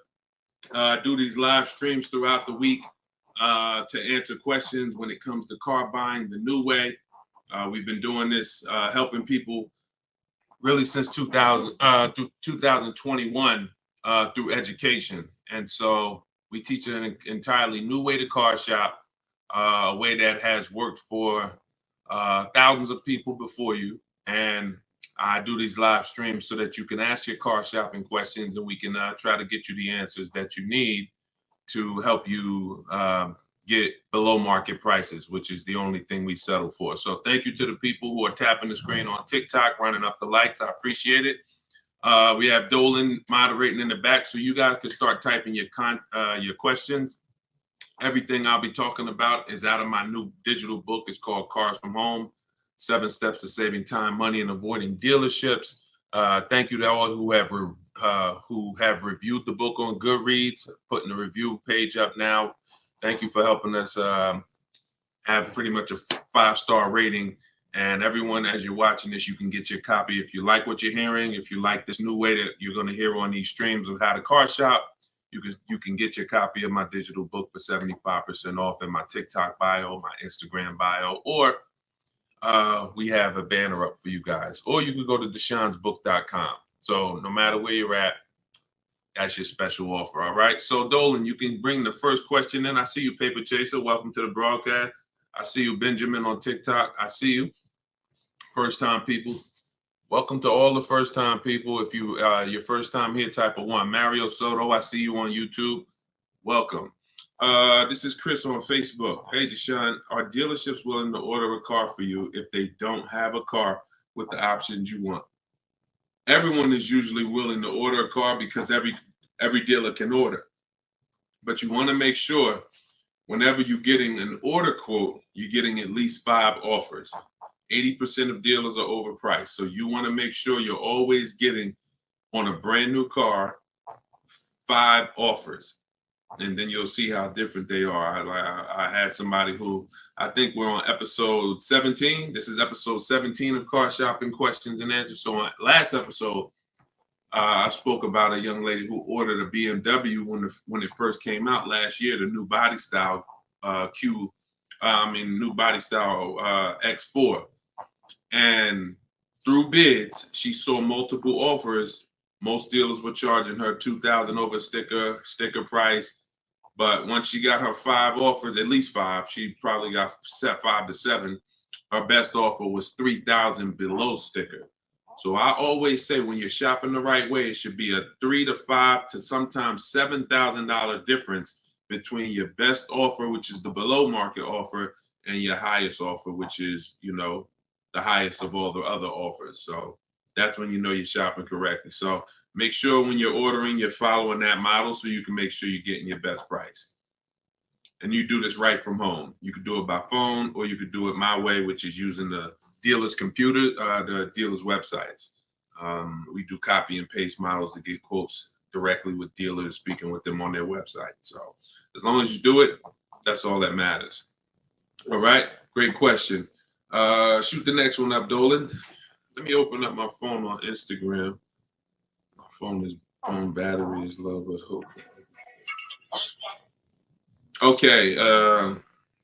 Yes, everybody. This is our Tuesday 7 p.m. live stream. So this is live. Whenever you guys don't see the banner above me, then that means we're absolutely live, and you can ask your questions. We rebroadcast these streams all through the day. So you can send your friends, family to them. But whenever you don't see the banner above me, that means we're actually live. So you can ask questions. Okay, go ahead, Dolan. This is from TikTok. I need a new truck. Any advice? Or the first thing, all right, I'm getting ready to tell you the first thing you think about when you are in your position. And this is the first thing that all of you should have thought about. If you haven't thought about this yet, you've already skipped something that is very important. The first step in my process is always to ask ourselves the most important question. Does anybody know? I know we may have a lot of new people on here, but does anybody know what the most important question is? It's probably going to take you too long to type it. So I just want to see if anybody knows what the most important question is. I'll give you guys maybe 5 to 8 seconds to chime in some answers. Can I afford it? That's a good one, but no, that's not the most important question. That comes a little later in the process. Come on, Benjamin, Charlie. Am I keeping the car 8 years? My man, way to go right there. DM me, man. I'm gonna get you a free copy of my book because I like that. All right, that's the most important question. Just DM me on TikTok. I can't read DMs, y'all. So if you actually have DM me, 99% of the time, I'm not going to see it because I have a team that helps me with my social media. So I'm not seeing DMs because we just get way too many throughout the day. But in your case, yeah, send me that. Yes, but that's the most important question because here's the thing. The first thing you want to think about is how long you're going to keep it because you're about to buy something that's going to go down in value. You're not going to get the most value out of it until after 7 years. that's when you're going to get the most value. Everything before that, who knows, when I break these things out, I'm showing you the depreciation curve. And this is how your vehicle is losing value. So if you buy a new vehicle, it's losing value like this. If you buy a used vehicle, it may be losing value like this, but it's going down thousands of dollars every year. So until you keep the car long enough, some of you are just not keeping your cars long enough to win, because you're turning around and replacing your cars while it's still like this. You're still losing $2,000, $3,000, $5,000, $7,000 a year, depending on the price of the car, in depreciation. Now, when you keep your car long term, you're going to beat depreciation, because eventually your car starts to, like, who has a car outside right now that's at least 8 years old? Who has a car outside right now that's at least 8 years old? Type how many years old the car is. I just want to demonstrate something, because if you skip over this, you're not going to be able to get a good deal. You can forget it. I'm telling you right now, I call this the most important question. If you get this wrong, forget about getting a good deal. It's impossible. And I'm going to explain why. This is not, if some of you are new here, I don't need to hype anything up. I love math. So I make math simple. You might not love math. I love math. And I know that when it comes to cars and buying versus leasing, it's a numbers thing. It's a math thing. And I'm telling you that if you're not going to keep your car long enough for the depreciation to level out, like you can see Chris here on Facebook, he has a car 10 years. Carlos, 10 years. Tyranny on YouTube, 10 years. Okay. Yep, I see you. Kura Cindy on Instagram, 14 years. Jeff Walkus, YouTube, 15 years. Now pay very close attention to this. You'll notice that the way the amount your car is worth today, it's going to be worth almost the same thing next year. It's going to be worth almost the same thing next year. If your car right now is worth, if it's 9 years old and it's worth $8,000, a year from now it's probably going to be worth $7,600. That's when you have beat depreciation. Tap the screen on TikTok if that makes sense. See, if your car is only losing, some of you see these answers, until you are actually keeping your car long enough. It's not about when you pay off the car. A lot of people think that that's the car is paid off. It doesn't matter. The value of the car is going down. This is why I call this the unseen expense. Depreciation is the unseen expense. And so how do we beat it? You can't replace the car in 2 years, 3 years, 4 years, 5 years, 6 years, 7 years. Can't replace it. You have to replace it either after that, or if you're not going to keep it that long, you should be shopping for a lease. And I'm going to show you the numbers before we move on from this. I'm going to make this point very clear. Now, this is step 1 in my book. This is why if you don't get this step, you cannot get a great deal on a car. So Instagram, I just want to let y'all know that if you're enjoying what we're doing, there's a button that looks like a paper airplane at the bottom of the screen. If you could hit that and just quickly in 10 seconds, tap 3 friends or 1 friend, anyone, I don't care. Just invite people over, because I know they'll appreciate it. Because a lot of you guys have friends right now that are outside in dealerships getting overcharged as we speak.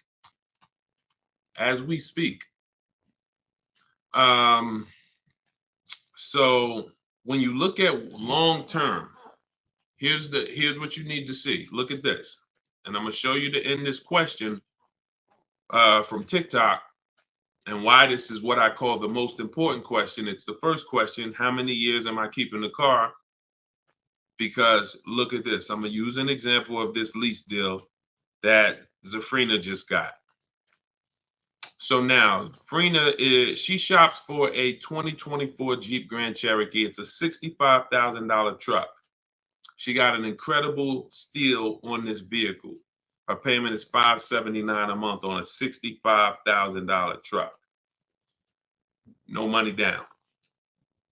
So she did this. She got bids. You're not negotiating for these deals. So I'm just telling you, if you guys want to get these deals, you need to use what I'm teaching you. If you want to get it step by step, it's in my book, in my TikTok bio for 75% off. You won't even leave the broadcast on TikTok. You can get your book for $24 and you'll have everything I teach step by step. And same thing on Instagram, in my Instagram bio.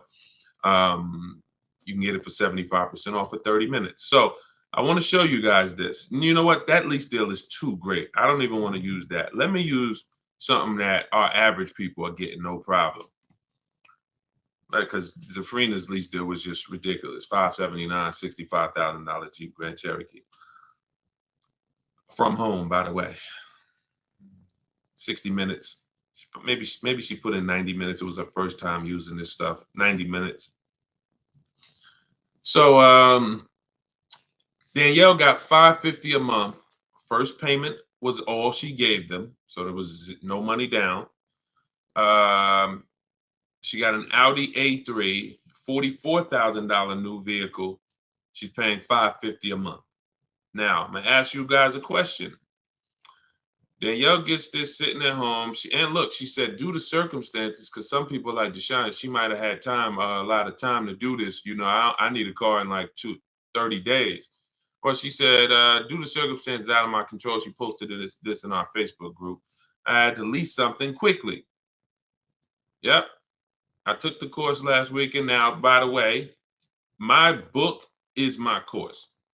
So don't think you have to get my Maps Academy to get this. My course is 7 steps in video form with coaching from me.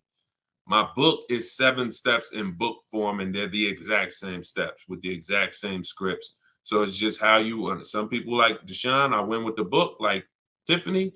Other people who review, and some people do this. So it's all the same. It's just different learning. So the point is, I want to show y'all something. This is making a point here. So she got $550 a month, $44,000 car. How much is every $5,000 on a car loan, everybody? If you're looking, some of you have seen this in a video before. Every $5,000 that when you look at a car, you see it's $5,000, $10,000, $15,000, $20,000. How much is every $5,000 on a car loan monthly payment? Let's see if anybody's seen this. I'll give you guys another. Thank you, Nico Smooth. $100, perfect. Carlos Thomas, $100. Yes. So that is BG Meats. Yes, $100. Perfect. Perfect. Blooming Chosen One. Perfect. See, so this is why this is important for those of you who are going to purchase, not those of you who are going to lease. You need to know when you look at a car, if you see it and it says $20,000, you need to know that that is about $400 a month. $25,000 is about $500 a month, depending on the interest rate. Great interest rate, you could drop it a little lower. But average interest rate, that's what you need to be looking at. And you need to be, that assumes a 5-year loan. Because some people say, well, Deshone, if I take a 6-year loan, no, it'll be lower. But 6-year loans should be the max. See, that there's different ways to budget. If I budget $500 a month and I say, well, how much car does that get me on a loan? 25 grand. Now that's for 5 years. So if I go find a car for 25 for $500 a month for 5 years, I did better than if I got a car for $500 a month for 6 years. So there's different ways to raise your budget. I have something in my book called The Perfect Budget. I created a calculator. It walks you through what I just said. See, what I just said is very important. Knowing how much you can spend if you get a 5-year loan, and then saying, all right, if necessary, I'll go with a 6-year loan and bump myself up, but I'm still below my max budget. But I'm not going $500 a month for 6 years. Can y'all tap the screen and run the likes up on TikTok? Keep running them up if y'all getting value out of what we're doing. So we're still making a very good point here, okay? I'm spending really most of this stream going deep on the first question. And I've never done this before, so we'll see if it works. If somebody said I have a new truck, new advice, any advice. So I went right into the most important question, which is leasing versus buying. How many years am I going to keep the car? And I'm now showing you why you cannot get a great deal on a car if you buy when you should have leased. So let's wrap this up. So we can see here, Danielle got $550 a month on an Audi, no money down. Now let's take the same vehicle and let's pretend she purchased it. She didn't know about leasing versus buying. She just listened to a bunch of people, bad advice, who say never lease a car. So she goes in, she's looking for the same Audi Q3, A3. It's her dream car. Oh, I've been wanting this for a while. So excited. So how much is this going to be? I'd like to do no money down. Okay. Well, $44,000 car. Forget the taxes. Forget everything. Let's just say, forget that. Let's say they throw that in. We'll pay the tax and everything. Let's say she just finances $45,000. What's her payment? $900. Some of you who are in the math, you would like Deshone, yeah, $900. $900. So she drives out of there. She drives out of there paying $900 for the same car Danielle's paying $550 a month for. Now watch this. Let's just say, now I'm going to show you because I know what you're thinking. Deshone, please send my free book. Okay, I got you. DM me though. So I want to stay on topic here. All right, so let's just say some of you are like, well, Deshone, I got a great deal on my last car. I wouldn't pay the same price that Danielle could pay for. Let's say, what's an unbelievable deal on this $44,000 brand new Audi? How much discount? I'm gonna let y'all decide. I'm gonna show you why there is no way for you to get a great deal when you purchase when you should have leased. We're gonna kill this. Some of you are gonna be set free right now. So let's just say, what's a great price? $44,000 brand new Audi Q4 A3. What's just a ridiculous discount? How much off? Let's say like the best deal that you could ever think on a brand new car. Look, all right, it's taking you all a while to type. We're looking. What's up?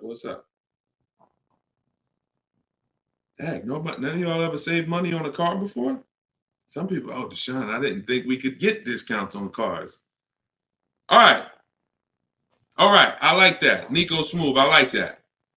Let's say the person got $10,000 off. Okay? They got $35,000, which is essentially, let's say they got $35,000. The car is $44,000. So let's say they got $9,000 off, which is essentially 20% off the price of the car. Just brand new, nice, popular car. They catch the dealer sleeping, getting bids from home. $10,000, $9,000 off, $35,000. That's what they're getting the car for. Put your taxes on there, because now we're already being super unrealistic. We're not gonna be ridiculously. Let's just say taxes are on there. You know what? Let's just say no. How about this? Not only did she get 20% off, they paid the taxes too. So she really got like $13,000 off. We'll pay the taxes too. Just finance $35,000 even. What's her payment? The most ridiculous new car deal we could ever imagine you've ever seen, we just went over. To show you, no matter how good this is, she still is about to lose because she's purchasing and she should be leasing. Watch this. And I'm going to tell you, when the person who purchases wins, $700. Thank you, paper chasers. Lisa, $650. Those are the estimates. Where do we win at? Imagine if I just gave y'all a ridiculously unreal situation that will never ever happen, but just to illustrate, if that ever happened, 20% off the car, pay the taxes, her payment's still higher than Danielle leasing. So when does the person who buys win? When they keep the car long enough to outlive the depreciation. Very simple. 8 years. 8 years. It's no comparison. So like you're sitting there and you're like, Deshone, I bought my last car and I've been buying cars all my life. I was just taught you buy your cars, you don't lease them, but I never keep them more than 8 years. If that's you, I want you to type a sad face.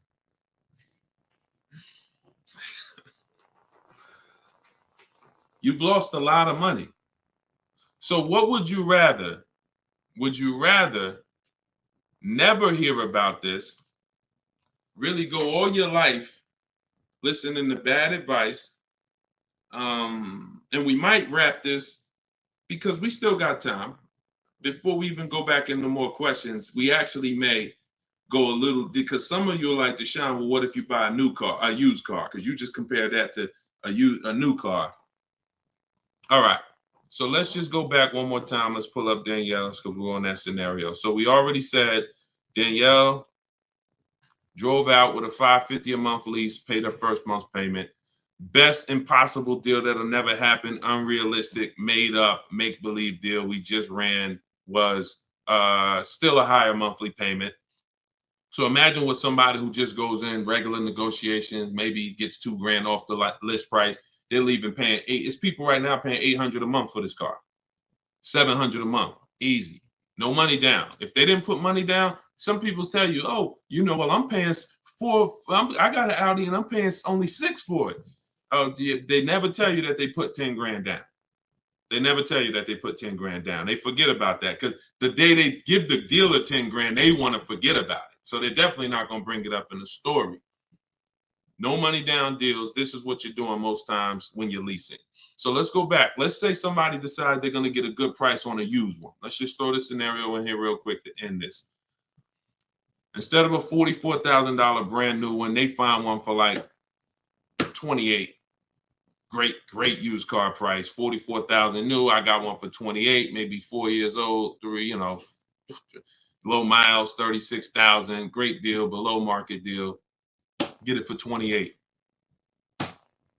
28. Throw my taxes and fees on there. I'm at 32, 31. What's my payment? 31, 600. Look what I'm buying too, because some of you that's what you think about with a used car. But I like the monthly payments.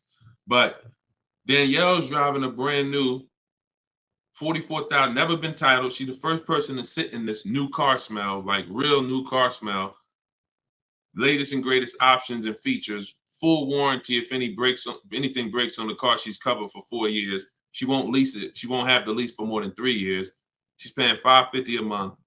A person who's buying this same car is paying $800 a month, $900 a month. And a person who's getting a used version of this, 4 years old, 1 year left on the warranty, 3 years old, 1 year left on the warranty, and they're paying $600 a month. Everyone's paying more than her. And these are lease deals that we get all day long.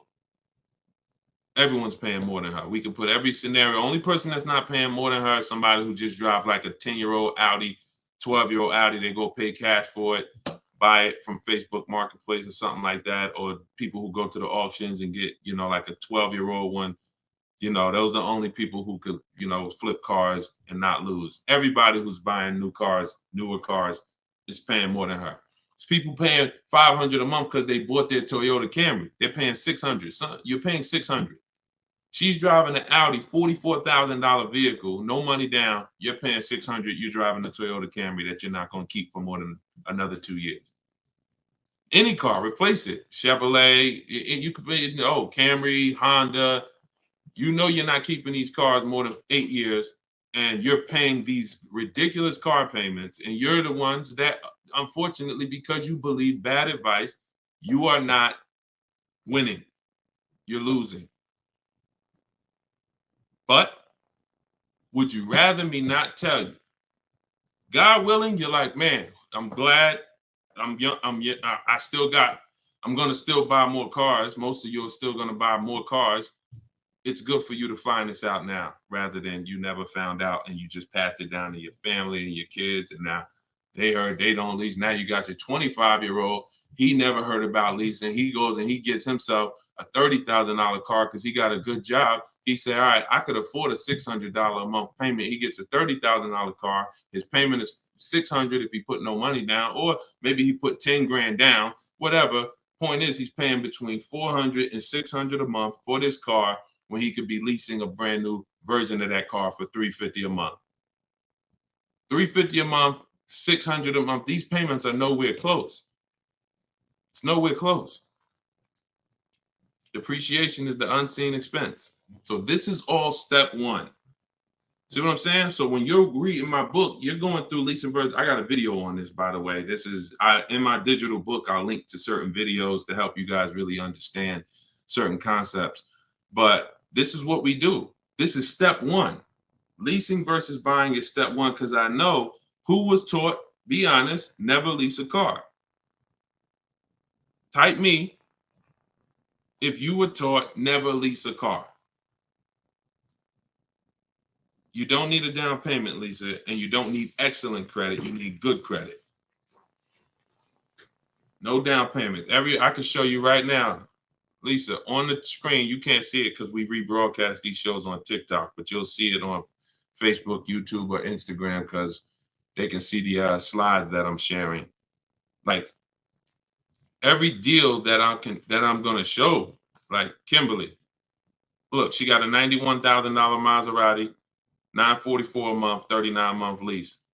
$944 a month, $91,000 Maserati. She got bids. Use what I'm teaching you in my book. She got bids. 7 competitive quotes ranging from 1% to 1.8%. That's a crazy, but she saved 20 grand on a brand new Maserati. No money down lease. Bonita, this was in the middle of the pandemic. When people were, the Kia Telluride was one of, if not the most popular SUV all through the pandemic. People were paying $800 a month, $900 a month, $1,000 a month for these Kia Tellurides. She leased one in December 2022, and she got it for $600 a month, and she gave him $600. That's all she gave him. So, ask questions. It's better to ask questions about things that, you may not understand versus making statements, because when you make statements, sometimes it can mean you're not in a full posture of learning. But I do get that you're dropping, many of you are, this is a game changer for you. This is a game changer. This is a money changer for you. My goodness, my brother who I met recently over the last year, he's a neighbor of mine and he's become a close friend. And he had a Kia Telluride, black one, just like her. Totaled it. His wife was in an accident maybe about a month ago and totaled it. And he called me and he said he had saw the 8-year rule. And he said, I'm not keeping these cars 8 years. I'm going to lease this one. He leased a Kia Telluride, and his best offer on the same vehicle he owned was under $500 a month, no money down. It was like $479, $489. He was just paying. Remember, this was a $45,000 Kia Telluride he had. His payment on that car was probably $800-900 a month. So that's his wife totaling that car ended up being a blessing. Got him out of that car. He got the lease. He got the same car, brand new one, and he's paying $300 a month less because he has correct deal structure now. This is so important. That's why I call this the most important question in my book. And this is step one in my process, is you ask yourself the most important question. So I'm going to put the banner back up for you guys on Facebook and YouTube. You can actually go to deshonsbook.com. Dolan pinned a comment in the Instagram section, in the Instagram comments. Also in the Facebook and YouTube comments, we've pinned Deshon's book. You can get your copy for 75% off. It's a digital book, so it goes to your email. Make sure you check your spam and your junk folder, but it goes there. You can get it in 3-4 minutes, and you won't pay the normal $97 if you get there before the 30-minute timer goes down. Once the time expires, the price is $97, which is the normal price, and it's worth more than that. It's worth thousands. I wouldn't price it at $97 if it wasn't worth thousands and thousands of dollars. So, but you can get it for 75% off that. You can get it for $24, if you get to my TikTok bio, my Instagram bio before the timer expires. But that's leasing versus buying. That's a quick comparison of leasing versus buying and how there's no way to get a great deal if you buy when you should have leased. No way. So some of you are going to be like, oh, well, I want to transition because I want to get out of my car that I'm financing and move to a lease. You should do that as soon as it makes financial sense. And that means sometimes you have too much negative equity. You can't move right now. So you may have to wait a year or 2 years before you can actually move over. I like that question M asked on YouTube just now. Do you value owning cars without payments? Can you throw that one up, M? Can you throw that one up, Dolan? Who was taught always pay cash for cars? Who was taught, type a $sign if you've heard or you were taught that you should always pay cash for cars. Now, I'm going to tell you, in a market like now, it's great to, all right, I see RJ Velez. Now, there's value in paying cash, and I'm going to tell you where it is, and you got to just, there's no one size fits all. See, the problem, what's been hurting you guys is because you've listened to one size fits all car buying advice. So usually whoever is giving you the advice, they're telling you to buy cars the way they buy cars. Tap the screen on TikTok if this is making sense to y'all. If y'all are following this, keep tapping the screen, running the lights up. Let me know that you're following what we're talking about. So here's what's important. If you're listening to someone who tells you pay cash for cars, buy used cars, that's because they do that. Now, if it makes sense for them, then that's great. But we need to look at paying cash. When does it make financial sense? When does it not? It's based on a couple things. First of all, what are you doing with your money? Because some people say, I don't like car payments. Type me if you don't like car payments. Who said, type that, Deshone, I want to pay cash because I don't like car payments. Can we type that? Can we dialogue on this? Car payments. Anybody? Okay. May not be that many of you right now. There are people who say this, but you don't realize that car payments, when you pay cash, all you're doing is saving up a lot of car payments. So that's all it is, unless you just win the lottery. If you get a lump sum inheritance, that's different.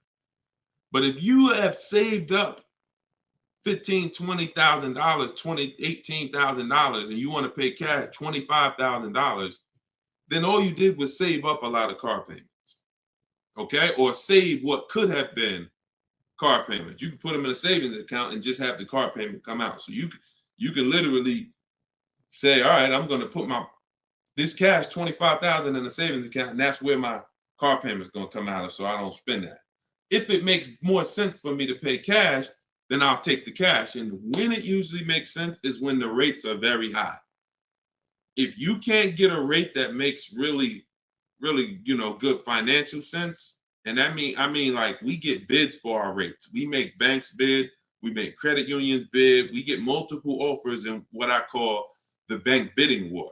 You get this when you get my book too. This is actually a section I wrote. It's like, maybe it's 3 steps to it of how to get the bank bidding war. But once you get those bids, if you can't get a good rate, then it really doesn't make sense for you to pay cash. I mean, it doesn't make sense for you to borrow the money when you can pay cash for it. But there's an exception to this. What people are doing with their money is relative. So let's just say somebody is investing their money and they can get 10% on their money or 12%. Some of you are in real estate. Some of you are in good investments and businesses, investing into small, things that you can get 15, 20% returns on your money. It doesn't make financial sense. If you could get that type of return on your money, why would you want to put it into a car that's going to get you not just a low return? What's the return on a car, y'all? When you pay cash, you pay $25,000 into a car. What is the return on that? On the cash, what's the cash on cash return? Because I don't want to talk about this much because everyone's not paying cash. It's a small number of you who will, but I want you to be able to know when this is a financial conversation that if you're paying cash, you should understand this. If you got $20,000, $30,000, $40,000 saved up, you thinking about paying cash for a car, this should be an easy conversation for you to follow. Okay. All right. Actually, everybody said the return is 0. I haven't seen anyone who's correct yet because it's not. The return would be 0 if you put the 25 in and then 5 years later you came back and got your 25 out. That's a 0 return. If you put 25 into an asset and then you come back in 5 years and you should give me my 25 and they say, well, it's 5 years later, this asset is now only worth 12. What's the return on that?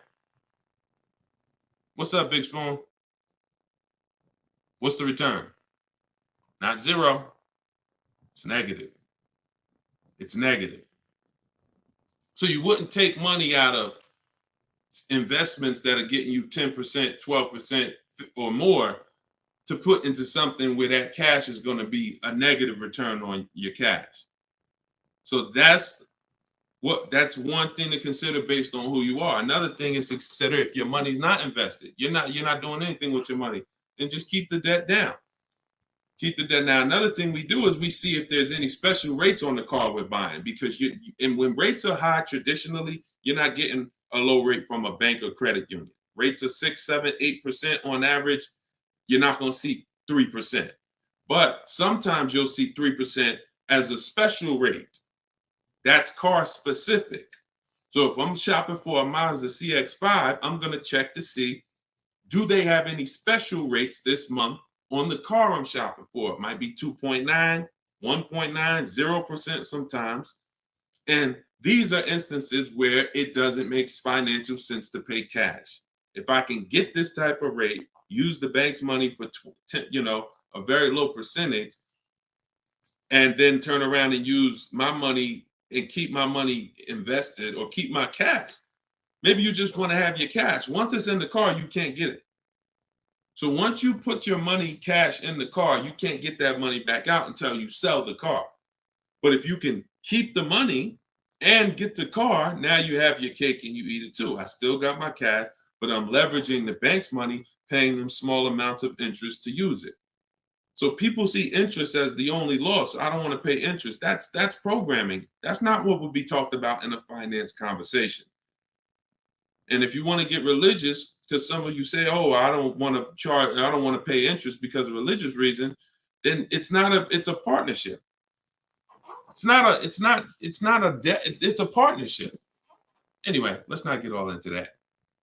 Just paying cash is right sometimes for some situations. Paying cash is not right sometimes for other situations. The key is, which situation are you in? That's the key. Knowing how to ask yourself the right questions. Which situation am I in? I'm getting good returns. Stock market been returning me X% late. Hey, this many years, this has been my return. I think I'm going to keep my money invested and I'm going to use the bank's money. That's right for that person. All right. So that's a great question. I don't know how we went deep on that, but we're going deep in this stream. I normally do rapid fire Q&A. We're going deep on some subjects. And again, this is all in my book. Everything that I'm teaching is in my book. Every part of my strategy, it's a 7-step process. First step is most important question. Second step is deal structure. The equity assessment for those of you who are replacing a car or a lease, assessing the equity in the asset to see how much money we can pull out, if any, to either put in our bank account or use in our next transaction. Third step is deal structure. Fourth step is shopping, not buying. It's actually called shopping, not buying, where we enjoy shopping, we enjoy test driving, we enjoy the process. We're about to spend $30, $40, $50, $100,000. We actually enjoy shopping for the item. There's no pressure because we're never talking numbers in the dealership, ever. That's our rule. Step 5 is multiple offers. So once we've selected what we're going to be getting, it's time to get multiple offers on it. If we're getting a used version, it's time to see multiple options of it. And if in step 5 in my process, used car shopping is online marketplaces. You're using online marketplaces, cars.com, carfax.com, autotrader.com, cargurus.com, Carfax, CarMax, Driveway, and Carvana. 8 marketplace, eBay Motors. See, some of you are missing great deals because you're only looking at 2 of the marketplaces. That's like you're not going to see below market deals until you can see the whole market. So when we're shopping for used cars, that's what we do. When we're shopping for new cars, we use my 25 to 5, where your goal is to get 5 offers. If you are shopping for a new car or a lease, your goal must be to get 5 offers, because until you get at least 5, you are not going to get a below market deal. Because we have thousands of people who have come before you who have used this, and they report to me, they report their deals to me. So when I can tell you the deals we see, we have to get at least 5 offers, because 4 are overpriced. Some people get 6, 7 offers. You saw Charles earlier on his Palisade. I think he said he got 10 offers. But once you learn how to get them from home, either you could do it your way, you want to call and get them, you want to ask for managers to get them. I don't care what you do. If you're using my process, we don't do any talking. So when you're using my book, we're not talking. Because when you talk, who knows, when you talk, you can say the wrong thing. When you type, and then you're typing what I wrote for you. Because in my book, you're using what I wrote for you to talk to the dealers by email. So I can't even say talk to the dealers, to communicate by email, because we know everything they're going to say. So then the step 6 is paperwork and protection. Once you get your lowest offer, you find the best option. It's time for the paperwork. And then step 7 is delivery. That's it. So everything that I teach is out of one of those 7 steps. And, part of why you have not gotten the deals that you see me sharing is because you don't have any process. You're just winging it. You're just hoping things go well for you. And that's just not a place of empowerment. That's just not a place of empowerment. Strategy is here. So, so we went deep on some of what's in that book and what you'll learn if you get it in the comment section, or you can get it in my TikTok or Instagram bio. If you're watching us on TV, you can also scan that QR code with your phone. And as long as you get there before, but now you're seeing why the book's worth $97. I see why you priced it at $97, Deshone. You know what I'm saying? That makes sense. You breaking this down and telling us what's in the book, and it's a digital book with links to videos and scripts and things you copy and paste. Oh, I see why this is a $97 book that you can get for 75% off. $24 before the timer runs out. Go ahead, Dolan. Yeah, this has been good so far, though. I do like this. Are you enjoying this dynamic? If you are, type something. The word something. Let me know you're enjoying this. All right, this is from TikTok. I'm told lease deals are new each month. Yep, they usually are. Why shop if brand has same financing deal? There's no same financing deal. So lease deals change every month. I want to make sure I'm trying to understand your question right.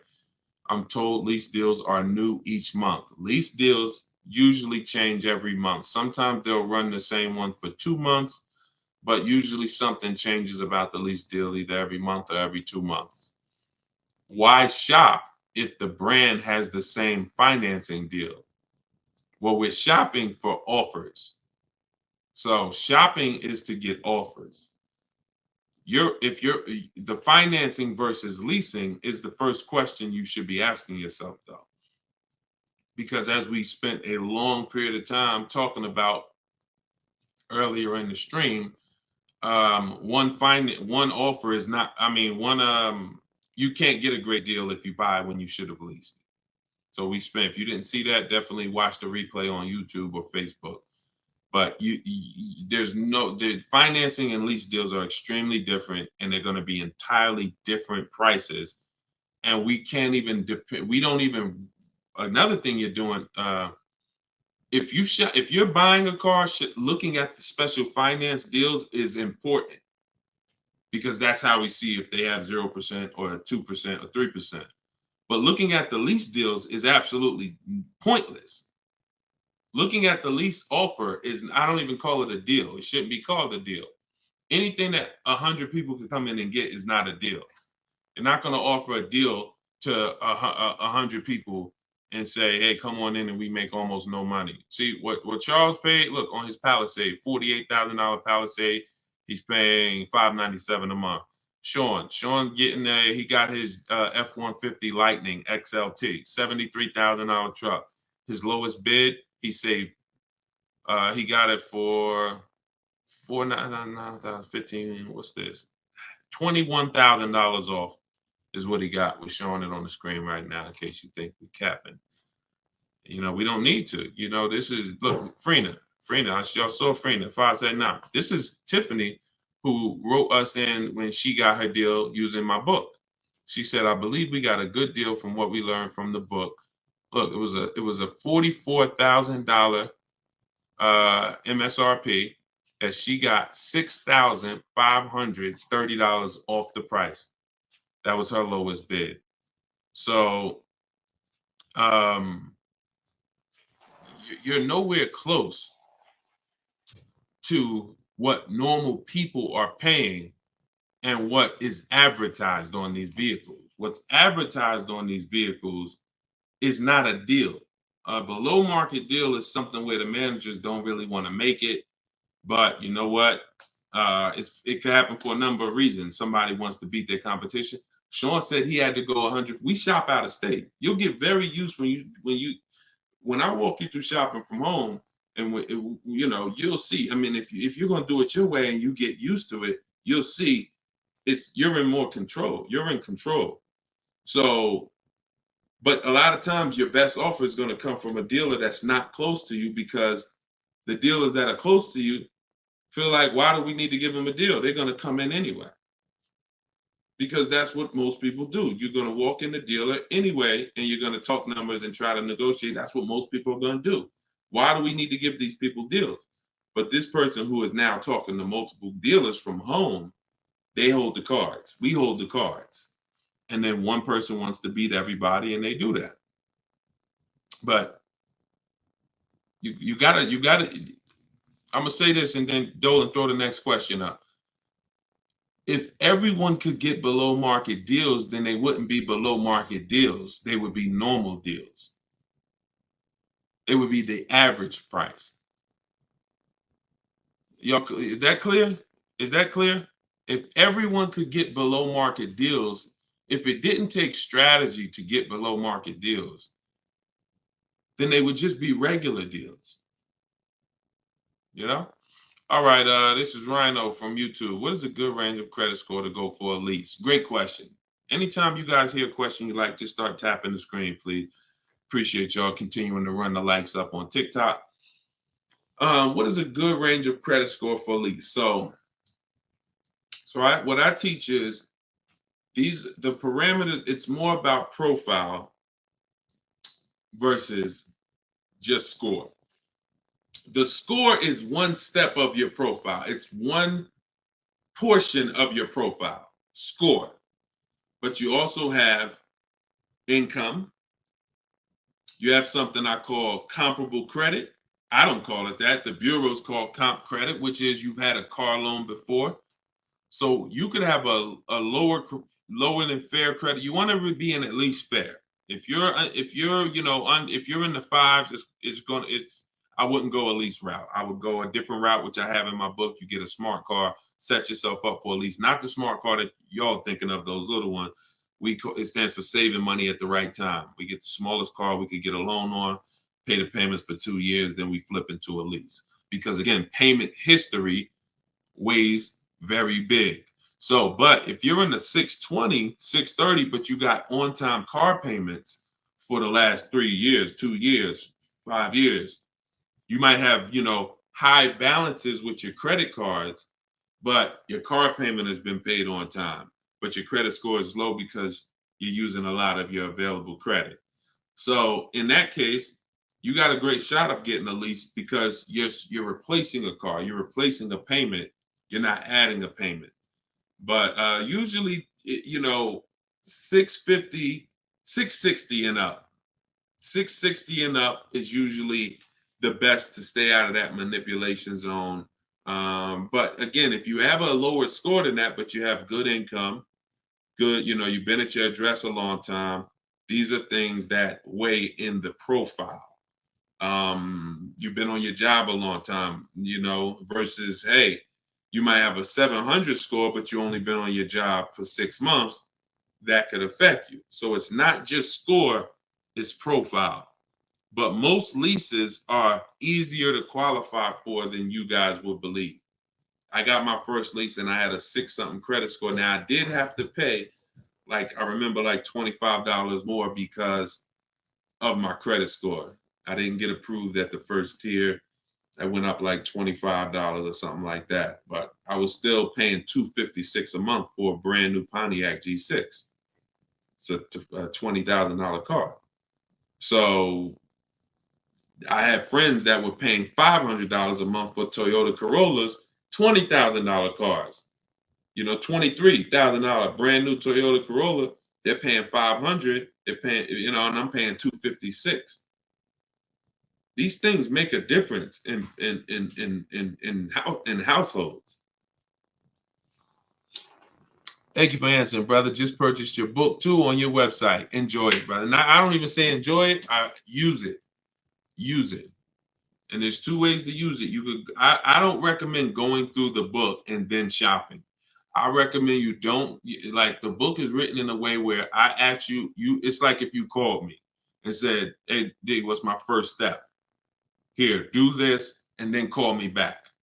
You wouldn't call me and be like, Deshone, give me all the steps. I wouldn't give you all the steps because you would forget them. I would tell you, all right, how many years we keep in the car?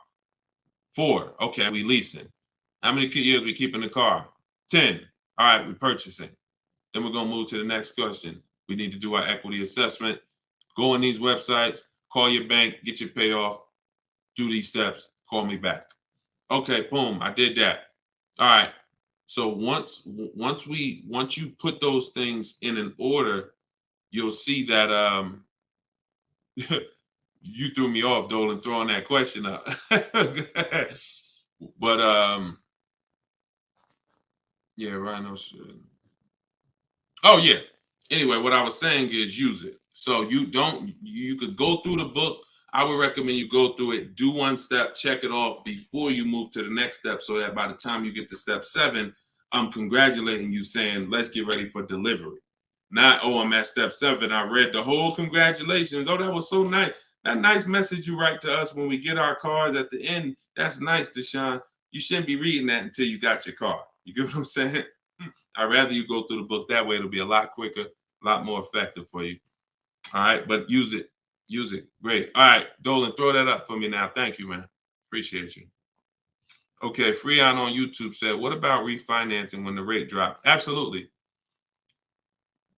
If I'm buying a car and I'm paying a high rate, what is considered a high rate, 7-8%, depending on the car. Now, there are times where rates are high. That's the best offer you could get. But there are times where we know rates are 3%, 4%. There's time when the rates was 2 and change from the credit unions and things of that nature. So, relative to what they've been, these rates are high. So, yes, as long as you have a great car, the goal is always to get a great car. You could change the loan, like Freon said, by refinancing. So let's say I have horrible credit, 400 score, I need a car. I'm going to make sure the car I get is absolutely a great car. I mean, it must last. This is the thing you need to be looking for. I need to make sure I'm getting a car that's going to last, because I could always fix the loan. But if you fix the loan, refinance, but you got a bad car. You got a car with 100,000 miles on it, and now you're saying you're going to keep it 8 years. You're not keeping that car 8 years in a lot of cases. It has too many miles on it. So you should be shopping for a car saying, okay, I'm planning on keeping this 18 years. I want to get myself something with 60,000 miles. Now that might mean you can't get the big SUV. But if you get the big SUV and then the car breaks down in 4 years, it defeats the purpose anyway. So you could always fix the loan. Don't get a bad car. Very, very important. Or that really destroys a lot of these long-term plans that you need to have. Okay? But yes, everyone will be refinancing when the rates drop. That's for sure. Go ahead, Dolan. Next one, please. Great questions. Great questions. Yes, these are some great questions. From TikTok, I have a car with a lease ending in a couple months. Buyout is 35, but Kelly's Blue Book is 44. Should I buy out the car with the option to sell after? We don't usually buy leases, in fact, ever. Why are we so big on buying our leases? Who told us that was a good idea? Who told us going from buying? Think about this. 3 years ago, I drove off the lot with a very nice brand new car that I was paying, hopefully, a decent payment on. Why am I going to stop doing that to now buy a used car? What's the benefit to us buying these leases out? Maybe I don't see it, because what I explained is it's a horrible idea.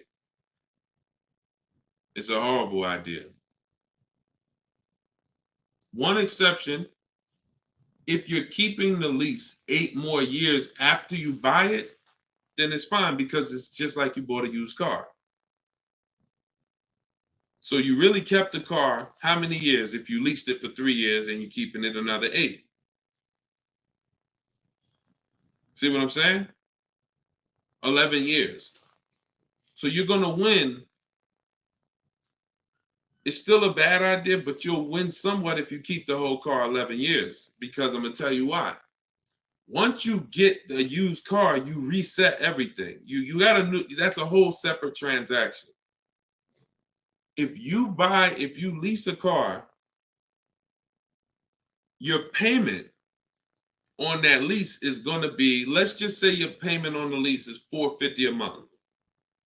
What you're going to find in most cases, if you buy the lease out, to get a $450 a month payment, you got to take a 6-year loan. To get a $450 a month payment, you got to take a 6-year loan. So you already leased the car for 3 years, and now you're purchasing the balance for another 6. You leased the car for 3, you're purchasing it for another 6. That's 9 years. So why did I just say the only way to win when you buy your lease is to keep it at least 11 years? Because how many years of payments are most people going to have? 9. 9. 9. Can we let that sink in? A person who buys their lease, like most people are going to buy them with 6-year loans, you're paying for 9 years on the same car. 9. Even if you get a 5-year loan, 8 years on the same car. So it'd be a shame to go pay 8 years on the same car and then turn around and do that all over again. So you want to keep it long enough to at least, hey, I had 2 years of no payments though. You know, I had that car 11 years. I only had 2 years of no payments on it. That's a pretty bad way to live. You're paying on 9 years old, 8 years old, you're still paying on the same car. 7 years old, still paying on the same car. This is why buying your lease is a horrible idea in most cases. From the start, you should either be leasing or you should be buying a used car. It's one or the other. and you're buying a used car that if you plan to keep it 8 or more years, you're leasing if you're not planning to keep the car 8 years. That's it. Not many cases where these make sense. Go ahead, Dolan. It's a great question though. And I'm hoping we can help a lot of people stop doing that. And eventually maybe 10 years from now, 15 years from now, people won't be asking these questions, but it's a very, very common question. Go ahead, Dolan. Shoot the next one up, brother. Nico Smooth on YouTube. What's up, my man? Deshone, if I wanted to counter offer lower than what the calculator generated, would that be realistic? Getting 1.4% would like to get around 1. If your lowest offer is 1.4, then that's the lease program. If your offers are 1.4, your offers should not be the same. That means you don't have enough offers. If all the offers are in one spot, 1.4, that means you're not getting enough. Once you get 5, 7, you'll see they should be at least $150 to $200 a month difference. That's how it should be. $400 to $600 a month. $600 to $800, $600 to $750. That's how it should be. Now, if you once your lowest offer is 1.4, but you have 1.6, 1.7, higher offers than that, then 1.4 is the best. And that's the lease program. There's nothing you can do about the lease program. All you're doing is finding the dealer that's going to agree to discount the car the largest amount. The lease program is then going to dictate what the payment's going to be. But yeah, you're on the right track. Go to a Plan B vehicle. It's surprising how different every single vehicle has a different lease program. In regards to what and just to really hammer this home, Zafrina, who we showed first at the beginning of the stream, she had a $579 a month lease on a $65,000 truck. She was shopping for a Jeep Grand Cherokee Limited because that's what they had and they were replacing the lease. So she gets a 1.1 and change. It was like under 1.2, like 1.19 or something like that. That was her best offer on a Jeep Grand Cherokee Limited. That's a great lease. That's a great deal. $600. That's a great lease deal. Probably a $450 payment on a $40,000 great lease deal. But she said this guy is saying that he thinks he might be able to do better on a hybrid Jeep Grand Cherokee Limited.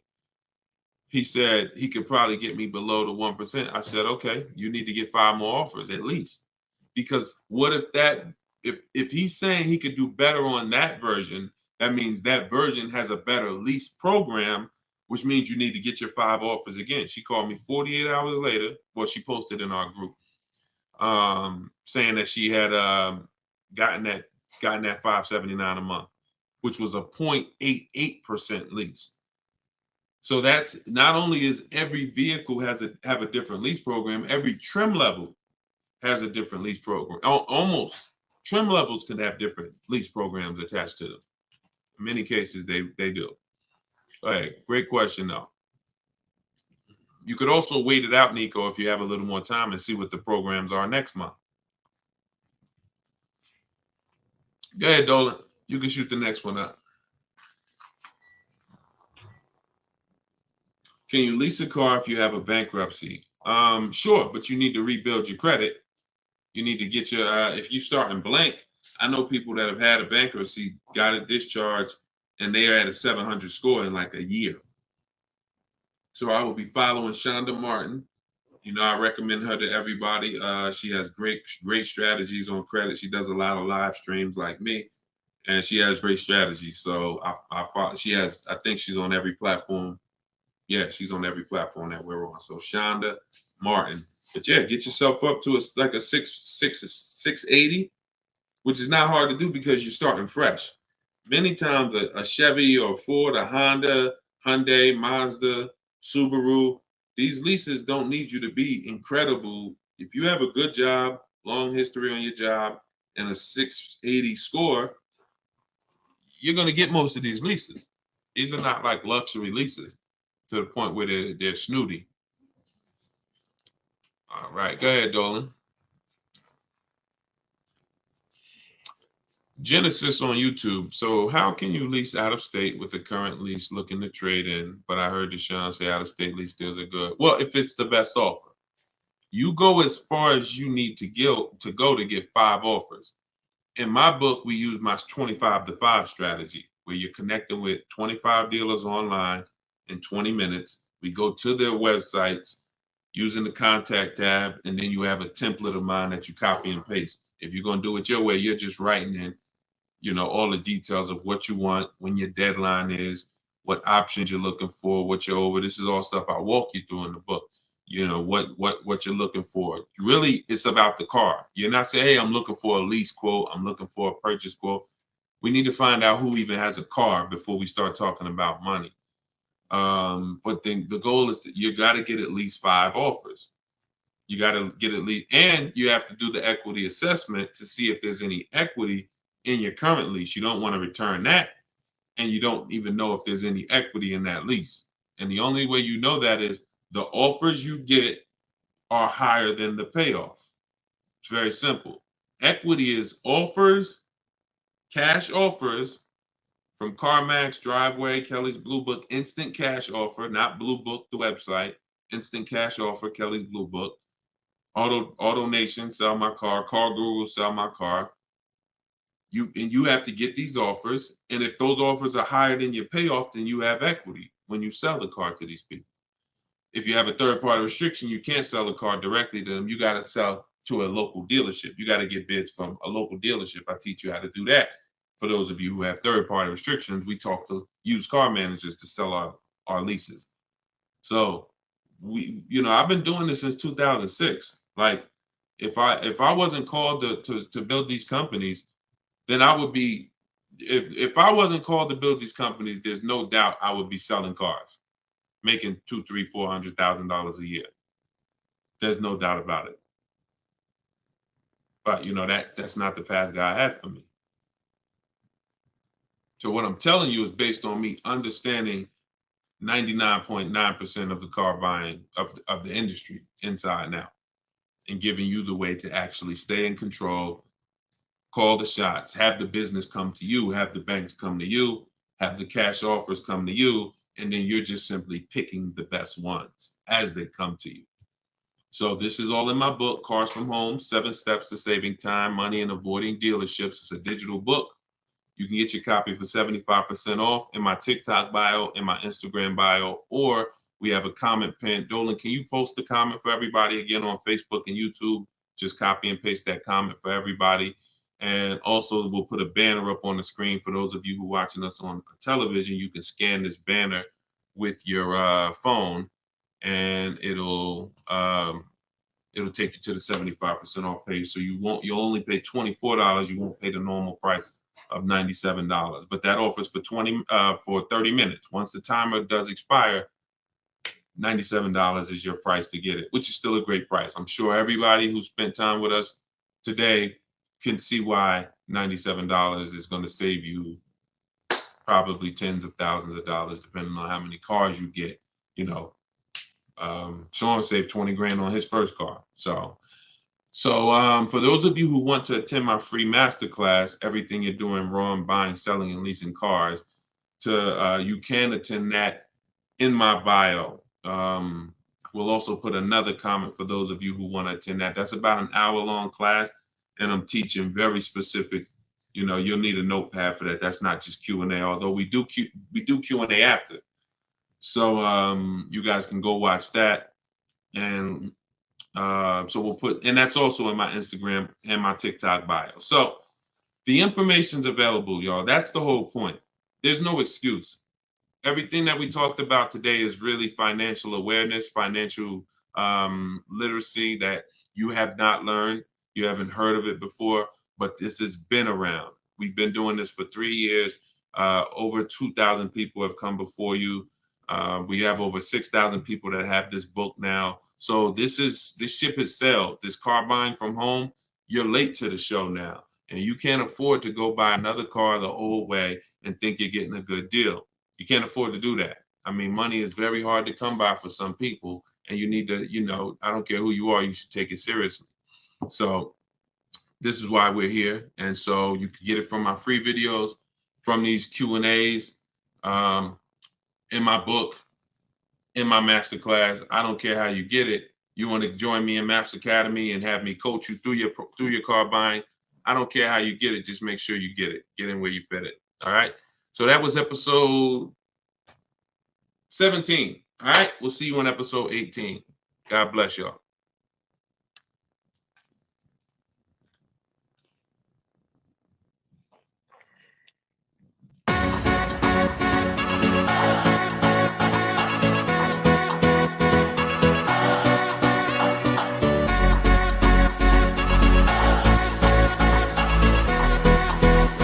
The worst possible thing you could say when you walk into a car dealership. I spent 5 years with Mercedes-Benz, 5 with General Motors, and the worst thing a person could say when they walk in is, if you could just get me to this payment, we got a deal. So your loan's probably still like 19, which means you got to pay to get out. You're upside down. It's called negative equity.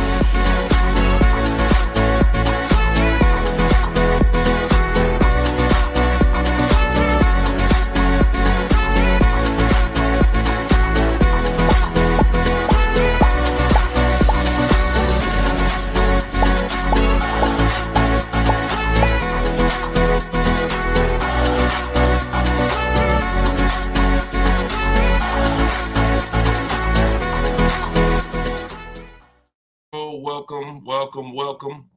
This is episode 17 of Car Shopping Questions and Answers. I am your host, Deshone the Auto Advisor, and we do these live shows throughout the day, throughout the week, to make sure that you have access to cutting edge car shopping strategy, which is the science of making dealers and banks bid for your business instead of negotiating the old-fashioned way. So that is what we do here. Frankie boy, good to see you, Frankie boy, on TikTok. Kev, I see you on TikTok. We are live on all 4 platforms: TikTok, Instagram, YouTube, and Facebook. We have Dolan in the background. He's going to be pulling in your questions for the show. So as you're here, you can start typing your questions. Let's get the housekeeping out of the way as well.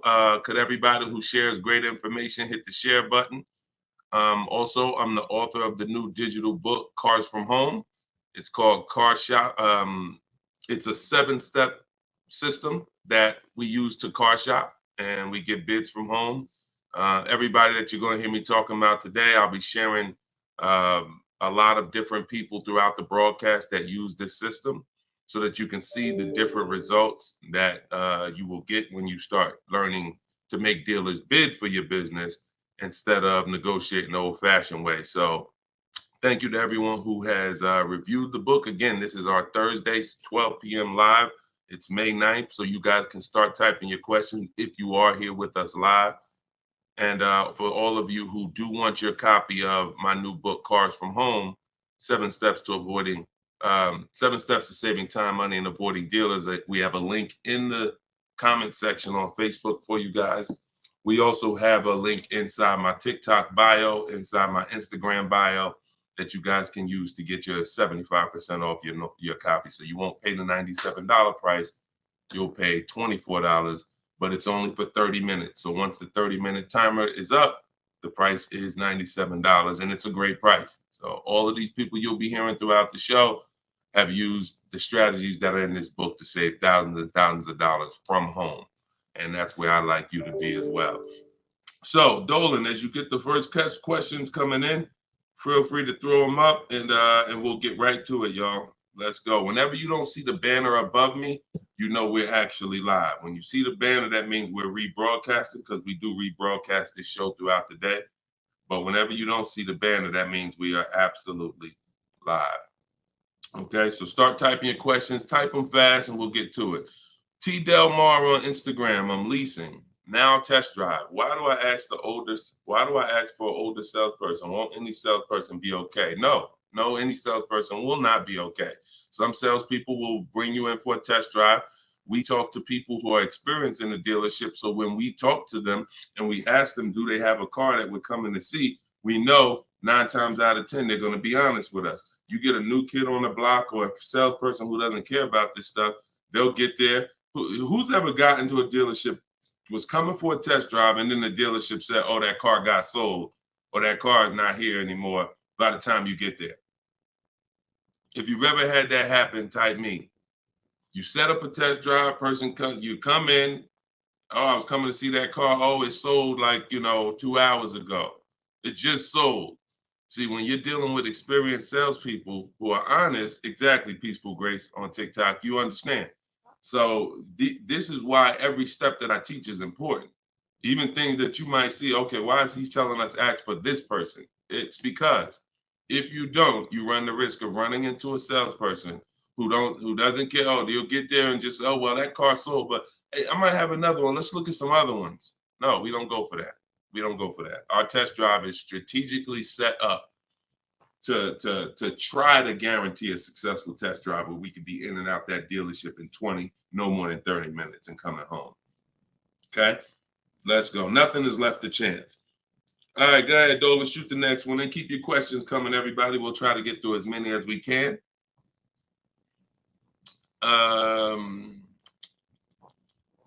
I see you got all right, we got one that just came in on TikTok. We'll give everybody a chance to come on in and start typing your questions.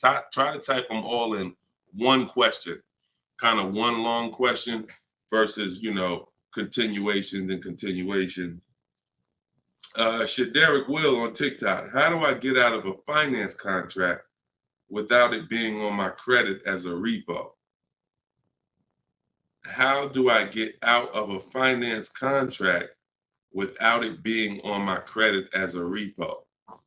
Well, let's talk about how not to do it. If they take the car back because you didn't pay them, that's a repo.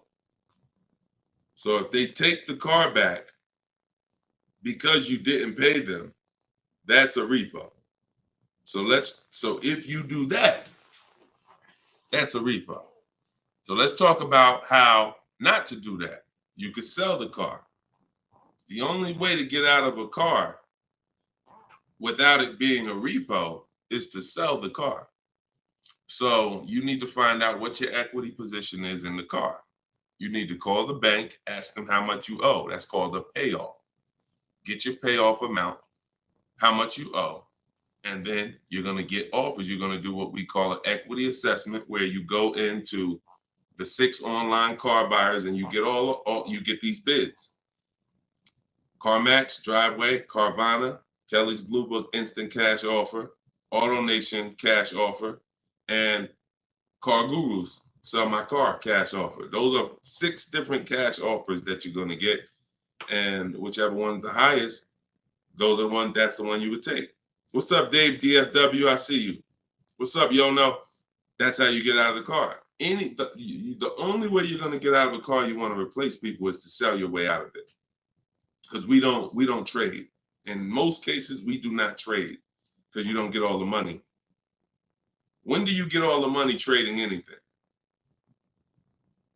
You know what I'm saying? Who can tell me an item that when you trade it, you get the most money possible for it?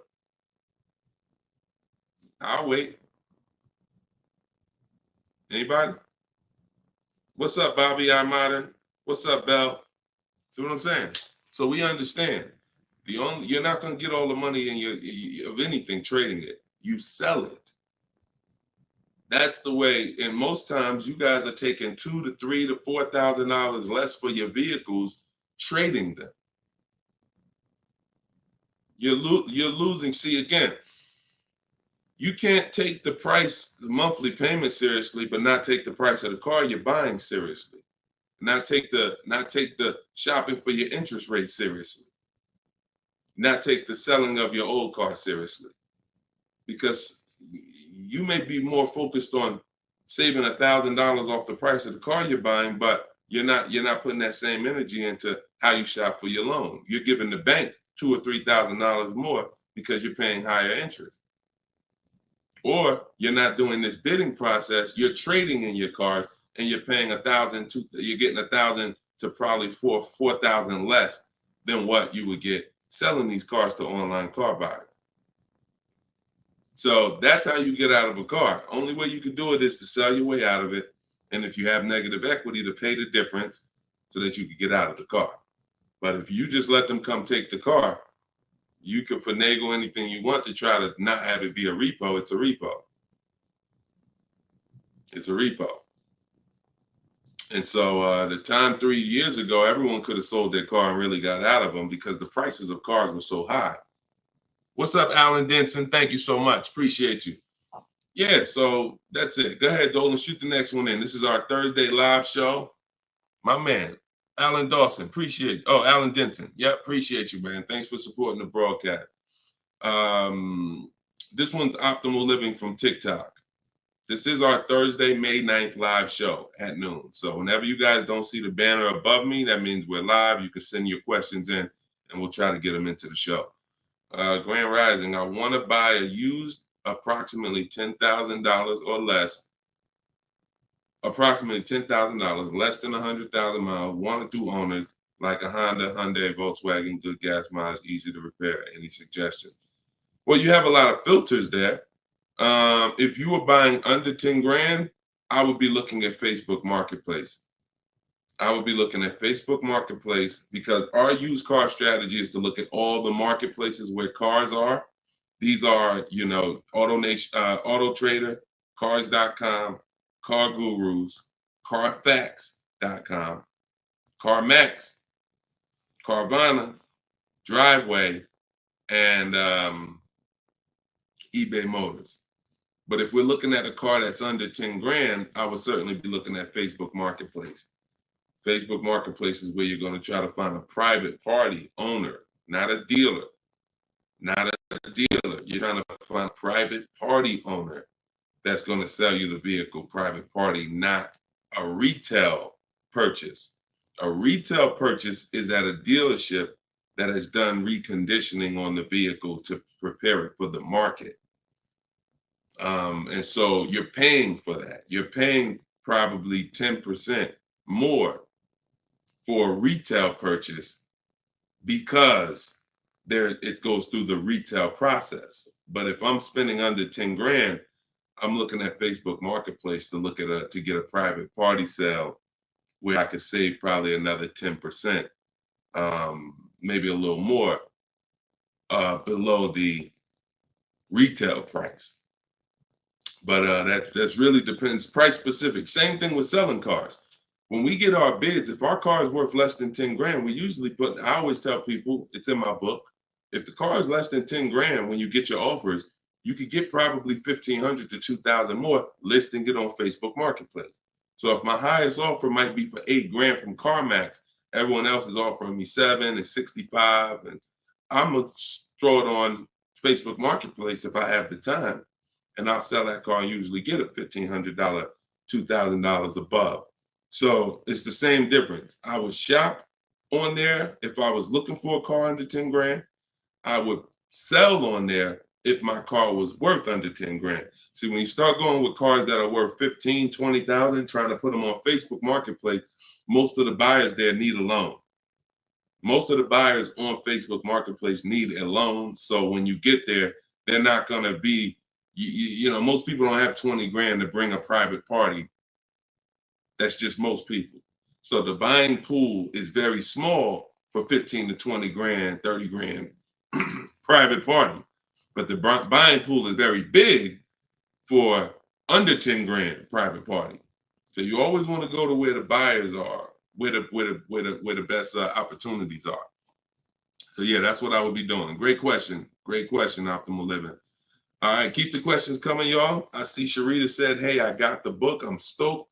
This is great info. Thank you so much, Sharita. Enjoy it, use it. The things that are in my 7-step book, y'all, is everything you're learning right now.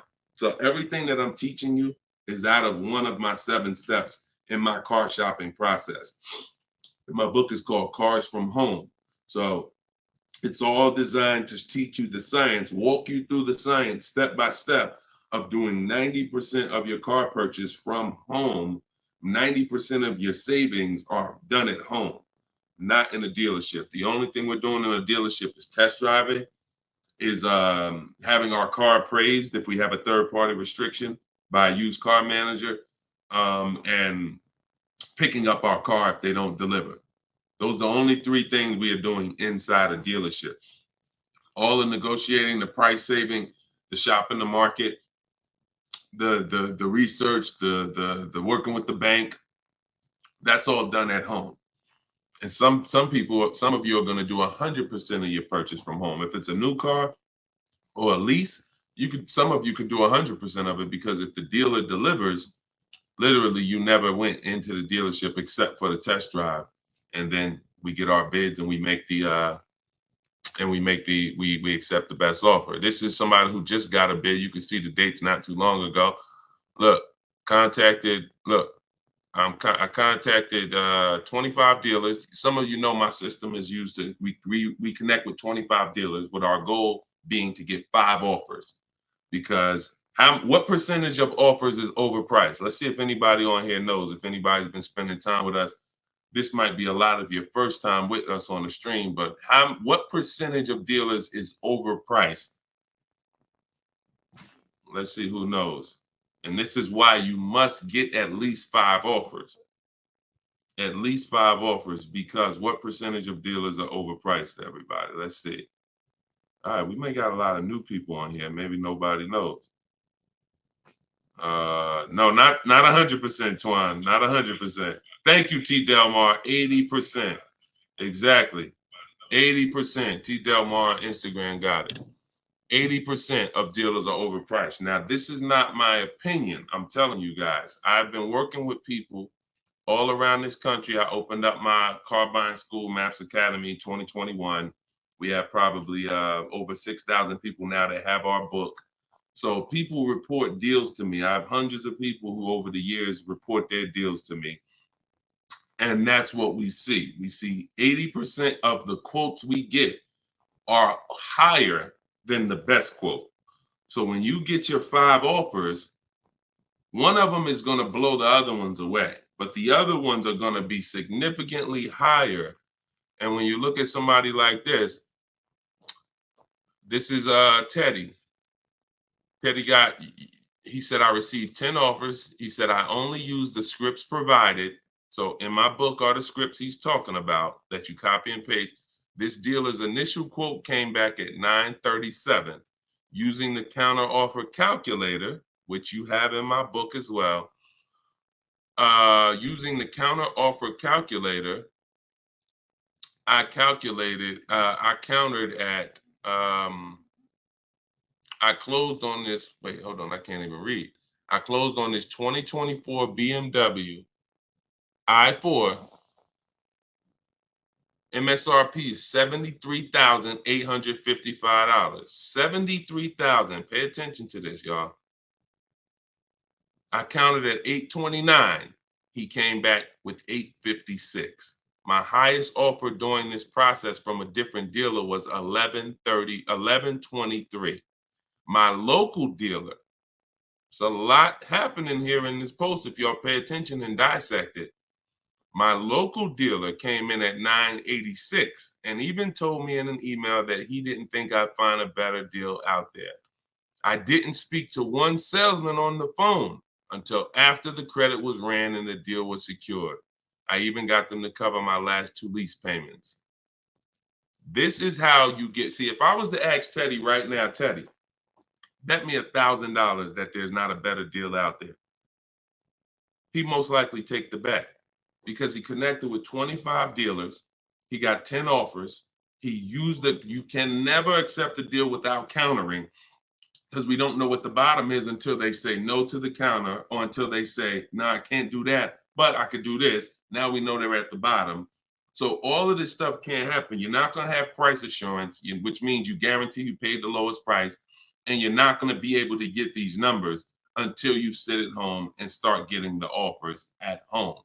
It is impossible to get these types of numbers, this type of confidence, this type of assurance walking into one dealer. Even if you got a good price, there's no way you even know it's a good price. until you have enough offers to know this one right here is the best offer. He might have thought his local dealer was making him the best offer at 890. What did he say? His local dealer came back 986, because remember he has other offers that are 1100. But if he accepts that offer, he's never pulling away in this BMW for $856 a month, a $73,000 vehicle. Now, again, I'm gonna ask y'all before we pull up the next question, and we are live right now. It's Thursday, it's May 9th, and this is our 12 p.m. show.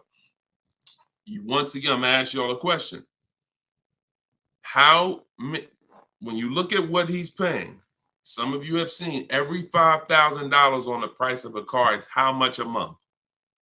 Every $5,000, because this is a $73,000 car. Now I'm going to talk to some of you who don't understand leasing, some of you who are taught you always buy your cars no matter what, and I'm going to show you what this car would have cost him monthly, if he didn't know that leasing was better for him because he doesn't keep his car 8 years. Thank you, Gerard Young. Every $5,000, Gerard just answered. Emo also answered it on YouTube. The question was, every $5,000 on the price of a car is how much per month? Approximately $100 a month. So when you look at a $20,000 car, automatically you should think $400 a month. You're looking at a $40,000 car, that's $800 a month. You're looking at a $50,000 car, that's $1,000 a month. 5 years on a 5-year loan. You're looking at a $70,000 car, y'all. That's $1,400 a month. $1,400 a month. His car is $73,000. Not to mention, there's people right now that are driving this same exact car Teddy got, same exact BMW, $73,000. They're paying $1,400 a month. He's paying $856. Are y'all getting this? Are y'all getting this? So my book is in my TikTok bio. Click the link there. You can get it for 75% off. You won't pay the normal $97. Go ahead, Dolan, shoot the next question up. Instagram, you guys can go to my Instagram bio and get your copy for 75% off. And it is a step-by-step formula for how to get these deals. That's everything I talk about on these shows. Go ahead, Dolan. Shoot the next one up. Leo, I've been selling cars for 20 years. This young man is speaking the truth. Man, I appreciate it. See, and this is what the 20% of dealers do. The 20% of dealers have no problem, admitting the systems that we teach are better. Because we're not trained as car salespeople. Sometimes you think car salespeople are really trained. The only thing we're really trained on is negotiating and how to get you to say yes. We're not trained in finance, not trained to teach you about leasing. We're not trained to teach you about negative equity, depreciation, all this stuff that we should be trained on, because you're buying a depreciating asset. We should be telling you, listen, based on our financial training, if you're not keeping your car 8 years, your best option is going to be to lease. Because when you buy your car is going to go down in value so much over the 5 to 8 years you have it. If you turn around and replace it, you're going to lose all that money. Your car is going down in value way too much over 5 to 8 years for you to turn around and replace the car right after that. You need to keep it after that. That's when you keep it. 8 years of that's when you keep it, because now you're like, man, I put all this money in this car. Yes, it may not be worth what I bought it for, which was $40,000 8 years ago. It might only be worth $10,000 today, but I'm gonna keep it now because 3 years from now, it's gonna still be worth probably $8,000. It might be worth 10 today, but because it's 8 years old, in 2 more years, it'll be worth $8,000. I'm not losing that much money anymore. You are not winning with buying cars until the car is not depreciating that much anymore and you still own it. Okay? If y'all clear with me on that, just tap the screen. Run the lights up on TikTok if y'all are getting what I'm telling you. If you're getting what I'm telling you, hit the like button. If you're on Instagram, if you're on YouTube, if you're on Facebook, hit the like button if you're clear on what I'm telling y'all. All right, let's move on to the next question, Dolan. Okay, I like to make sure you guys are actually following the conversation. So you have to actually respond and let me know you're following it when I ask you a question. All right, this one's Glenn over on YouTube.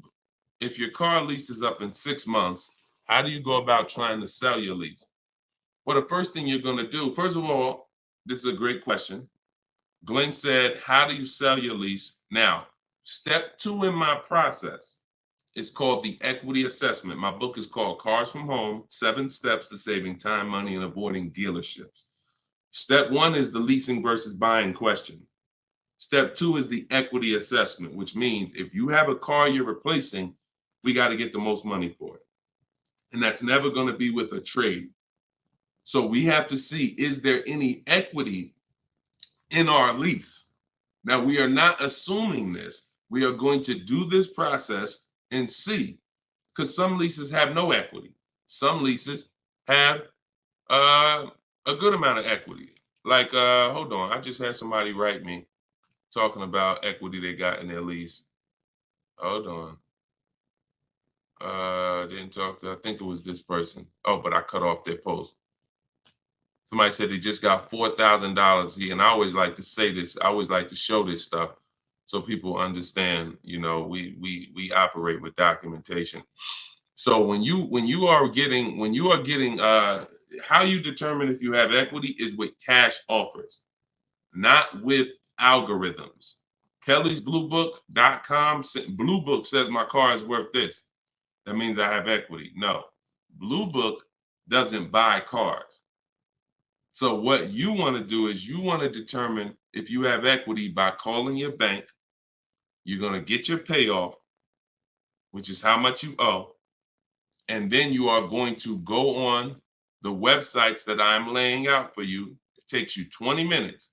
If you can't take 20 minutes to go on a website to fight for your money, you don't deserve it. You're going to CarMax, you're going to Driveway, you're going to Carvana, you're going to Kelly's Blue Book Instant Cash Offer, where they connect you with a local dealer to get a cash offer. You're going to Car Gurus, Sell My Car, and you're going to Auto Nation, Sell My Car. And that's going to give you up to 6 offers. And if you have a lease, you need to ask your bank, do you have a third-party restriction? And if they say you have a third-party restriction, then if you have equity, you're going to be selling to a local dealer, not to one of the local online buyers. If you don't have a third-party restriction, we sell to the highest online buyer. If you do, we sell to the highest bidder among used car dealers. So it's just simple. There's different processes. I don't teach one size fits all car buying. So some of you who have a lease with a third party restriction, you're going to use one strategy. Those of you who don't have a third party restriction, you're going to use a different strategy. Those of you who don't have any money you owe on your car is paid off. You don't need to call your bank. You just need to go on those websites and get the offers. So, and when you're on there, if you have a lease, there's going to be a part where it says, is your car owned, financed, or leased? You want to put owned. It's very important. Don't put lease, because it triggers something in their websites. So that's step 2. I go over this thoroughly in my book. This is called the equity assessment. You can't, listen, you need to get bids. Bids. That is my favorite word, that multiple offers. The reason why you are not saving the money that you could be saving is because you're not getting bids. The reason why you don't have the confidence when you leave a dealership that you got the best price is because you're not getting bids. It's very simple. Start getting bids and you're going to save more money and make more money selling your cars, and you'll see why we don't trade in cars. That's the equity assessment. Okay? Step 2 in my book. Go ahead, Dolan. Shoot the next one up. All right. Yep. Wanda said my last lease had 5,000 in equity on TikTok. Amen. I sold the lease a couple years ago when prices were super high. I made $10,200. My mother did. I made $9,000 on my Jeep Grand Cherokee. That was in 2021, I believe. 2021. Yep. It was ridiculous money. So the 9, 10 grand, 12 grand lease, those are not really there anymore. But we still see people that are making 2 and 3 and 5,000 for sure. Rudy on Facebook, how are you? Good afternoon, Deshone. I'm new to the live stream. Welcome. Who's new to the stream? If this is your first time here, type 1.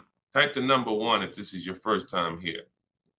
I'm looking for a 2020 SUV, Mercedes GLB 250, 4MATIC, less than 20,000 miles. Drives over 120. I see you, Yvette. Drives over 120 miles daily. We have been looking in different car websites. Still haven't found one that matches our max of 30K. Any suggestions? We live in New Hampshire. We've been looking in Massachusetts as well. Should we be expanding our searching area? Thank you for your help and keep up the great work. Absolutely. Yes, you should be expanding your search area. If you're looking for a 3-year-old vehicle with less than 20,000 miles, right now, you know, you got to look at the age of the car. When you're searching for a used car, you got to remember a car comes out the year before the year we're in. So if a car is a 2020, it was released in 2019, most likely, which means you're calculating the age based on then.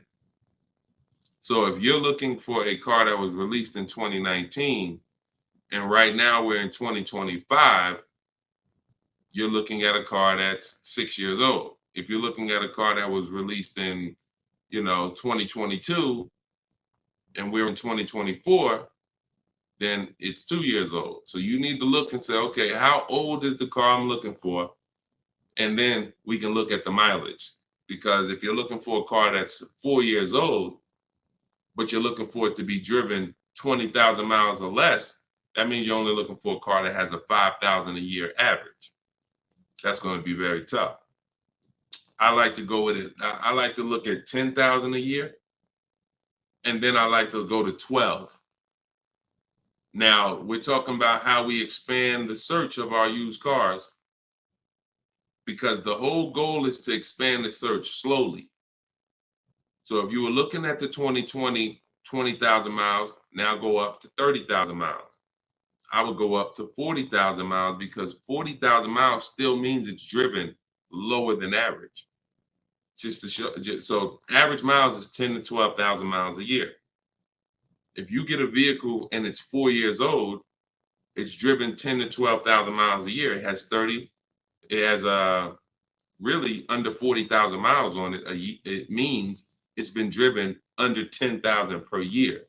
So you're really looking for the mileage. It's the mileage that I think is really going to limit you. Now you could expand your search wide, like you said. There's many ways to expand it.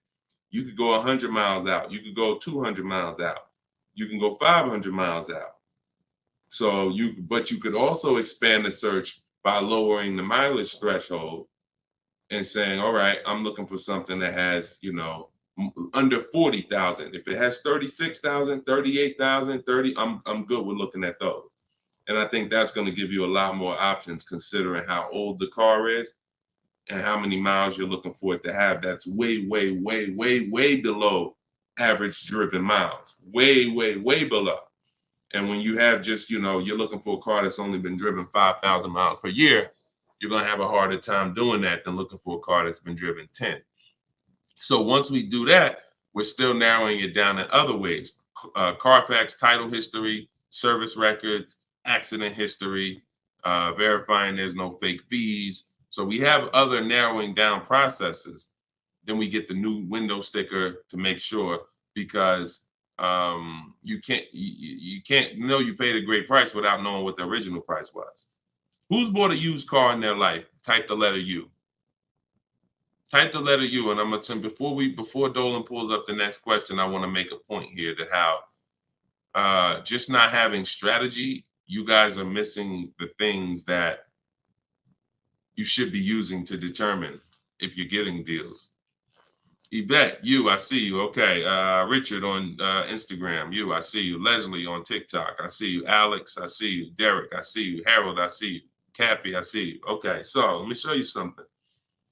When I was buying my Infiniti truck, all of the trucks we were looking at were white. All of them were priced between 30 and 32,000 as a used vehicle. 30 and 32,000. So if I narrowed it down, the top four I was looking at, they were all white, black inside, between 30, 32,000 price. Similar miles, you know, one may have 26,000 miles, but the highest one has like, 36 similar miles. So I'm narrowed this down. Now, this is where many of you you don't have the information to make the right decision, because the determining factor of which vehicle I chose was based on the brand new price. I'm gonna tell you exactly how this went. Once I got the brand new price, I got the brand new window sticker on all of these cars, I was able to see that one of the cars brand new was 46,000. One of the cars brand new was 48,000. One of the cars brand new was 52,000. And one of the cars brand new, which is the one I ended up getting, was 54,500. It was a special edition. It has all of these features on it, has all these packages. It has different rims. It has all these different things. Now, if I would have picked the other ones, because the asking price was lower, I would have made a horrible decision. Paying 31,000 for a car that was originally 46,000 is nowhere near as good of a deal as paying 31,800, which is what I paid for a car that was originally 54,000. This is what I call in my book the true value percentage. The true value percentage discount is what the vehicle is being sold for relative to what it was when it was new. So picture this, if the vehicles that I was looking at would have only had the true value percentage discount on them, it would have made it even easier for me to choose, because the one I picked would have said 42% off the brand new price. The ones that I didn't pick would have said 38% off the brand new price, 36% off the brand new price, 32% off the brand new price. So when I look, true value percentage is literally that. And that is something we created. See, a lot of what we teach, we didn't learn it, we created it. So you are getting things that, why can't I find what Deshone teaches in other places? Because God had me create it. So you're not going to find it from other people. You're not going to find the 8-year rule for leasing versus buying or other people. You're not going to find the 1.5% rule for bad lease deals with other people. You're not going to hear them talking about this true value percentage discount when we're looking at used cars, because we created all of this stuff to regulate the industry for people who will use it.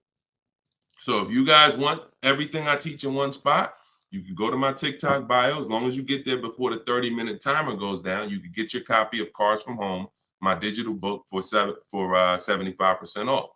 Go there. You won't even leave the broadcast. Get your 75% off. It'll be in a few minutes, and you can use this stuff for the rest of your life. Same thing with Instagram bio. And if you're on Facebook or YouTube, we have a comment in the comment section for you guys to get your book there, and you can use it. And if you're on a TV watching us, then you can just scan this QR code with your phone, and you can get your 75% off. $97 is still a great price, even if you missed it and suffer.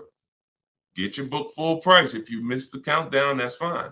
But the money that you're going to save is going to be dramatically multiplied versus what you spend on this book.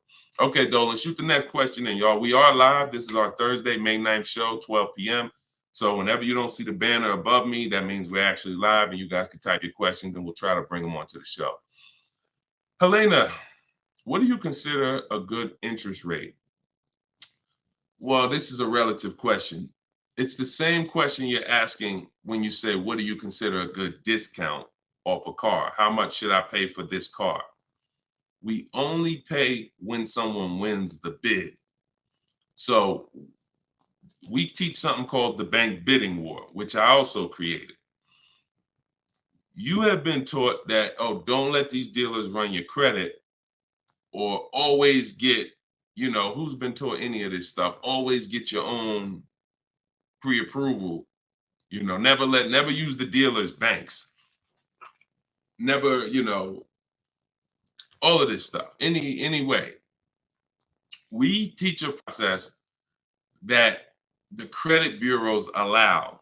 The credit bureaus allow us to have an unlimited number of banks and credit unions run our credit with a hard pull, as long as it's within a certain period of time.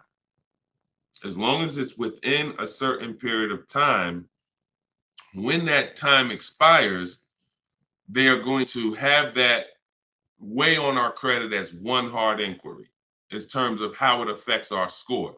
See, normally when you have a bank run your credit with a hard, and then another one, and then another one, each hard inquiry affects your credit. But when you do it the way it was meant to be done, and using the bank bidding war, if one hard inquiry would have dropped your credit 10 points, 20 of these hard inquiries is going to drop your credit the same 10 points. So the way it's done is there's 3 rounds to it. There's 3 rounds. This is for people that are financing. Again, those of you who are paying cash, this doesn't matter. Those of you who are leasing a vehicle, this doesn't matter. That's why having access to car buying advice that's not one size fits all is what you need. Because typically, if you only pay cash for cars and get used cars, that's what you're going to teach people. So everything has a different place. So those of you who are financing a new car or a used car, you're going to use the bank bidding war so that you don't have to ask this question. This is the answer to Helena's question. How do you know? What do you consider a good interest rate? It's who wins the bid. So there's 3 rounds to it. The first thing we're going to do is see, are there any special interest rates on the car we're shopping for?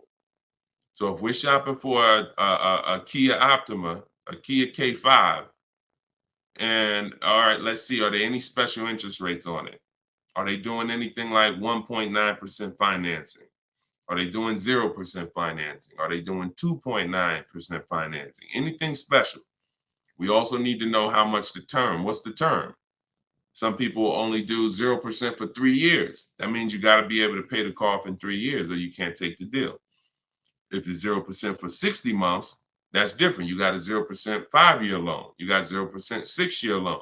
So we need to see, is there anything special on the car? We do that for new and certified pre-owned, if we're looking for a certified pre-owned. Now, if we find something, sometimes that could prevent us from even needing to do any other interest rate shopping. If they're doing 1.99 for 60 months, you're not going to find better than that. No bank is going to do better than that. So that's why it eliminates the rest of the rounds in the bank bidding war. Eliminate it. But let's just say that there are no special interest rates. Now we're going to revisit the bank bidding war in round 2, which is after we find the best price on our car. See, because some of you, when you go shop for a car, you're thinking, how much should this car cost? Oh, what's the monthly payment should be on this car? The monthly payment is between you and the lender. It's not between you and the person you're buying the car from.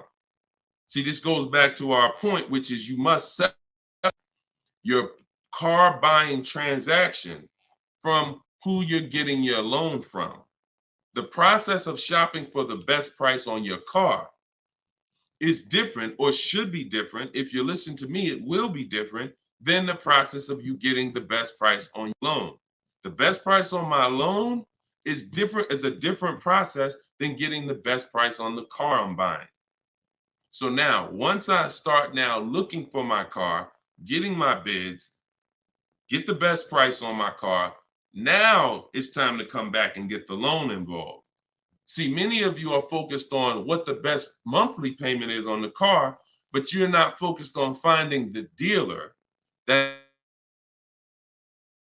has the lowest price. That's focus number 1. Before we think about what is our monthly payment, we are thinking about what is the dealer? What's my process for finding the dealer who's going to sell me this Kia K5 for the lowest price? Who's going to sell me this $40,000 car for the lowest price? Once I find that dealer, Now it's time for me to come and get start shopping for my loan. See, and the reason why this works so well is because there's a process to it. We're not winging this. The reason why any fighter who goes into a fight and they're winging it, they are in a position of struggle. We don't wing it. That's why when you see my 7-step process in my book, it's 7 steps. In Matt's Academy, my car buying school, it's 7 steps. Whether it's video, whether it's the book, it does not matter. It's 7 steps because the process does not change. A process should not change based on whether you want a new car, used car, a lease, a luxury car, an exotic car. It shouldn't change. So once you find the best price on the item, now you're coming home and you are going to now contact online banks, your bank, your credit union, and you're going to get all their offers. This is round 2 of the bank bidding war. Round 1 is any special interest rates on the car. No? All right. Then we go find the best offer on our car. Now we're going to start round 2, which is our bank, our credit union, online lenders, all submitting bids for our rate. Round 3, once that's done, round 3 is we call the dealer who we have the car on hold with, and we tell them the best rate we got, and we give them a chance to see if they can beat it. That's round 3, because the dealers have another 5 to 7 to sometimes 10 banks. So see if they can beat it. So now you have 3 rounds of individuals competing for your interest, for your loan, to give you a loan. 3 rounds. First is the special rates. Second is you, your bank, your credit union, online banks.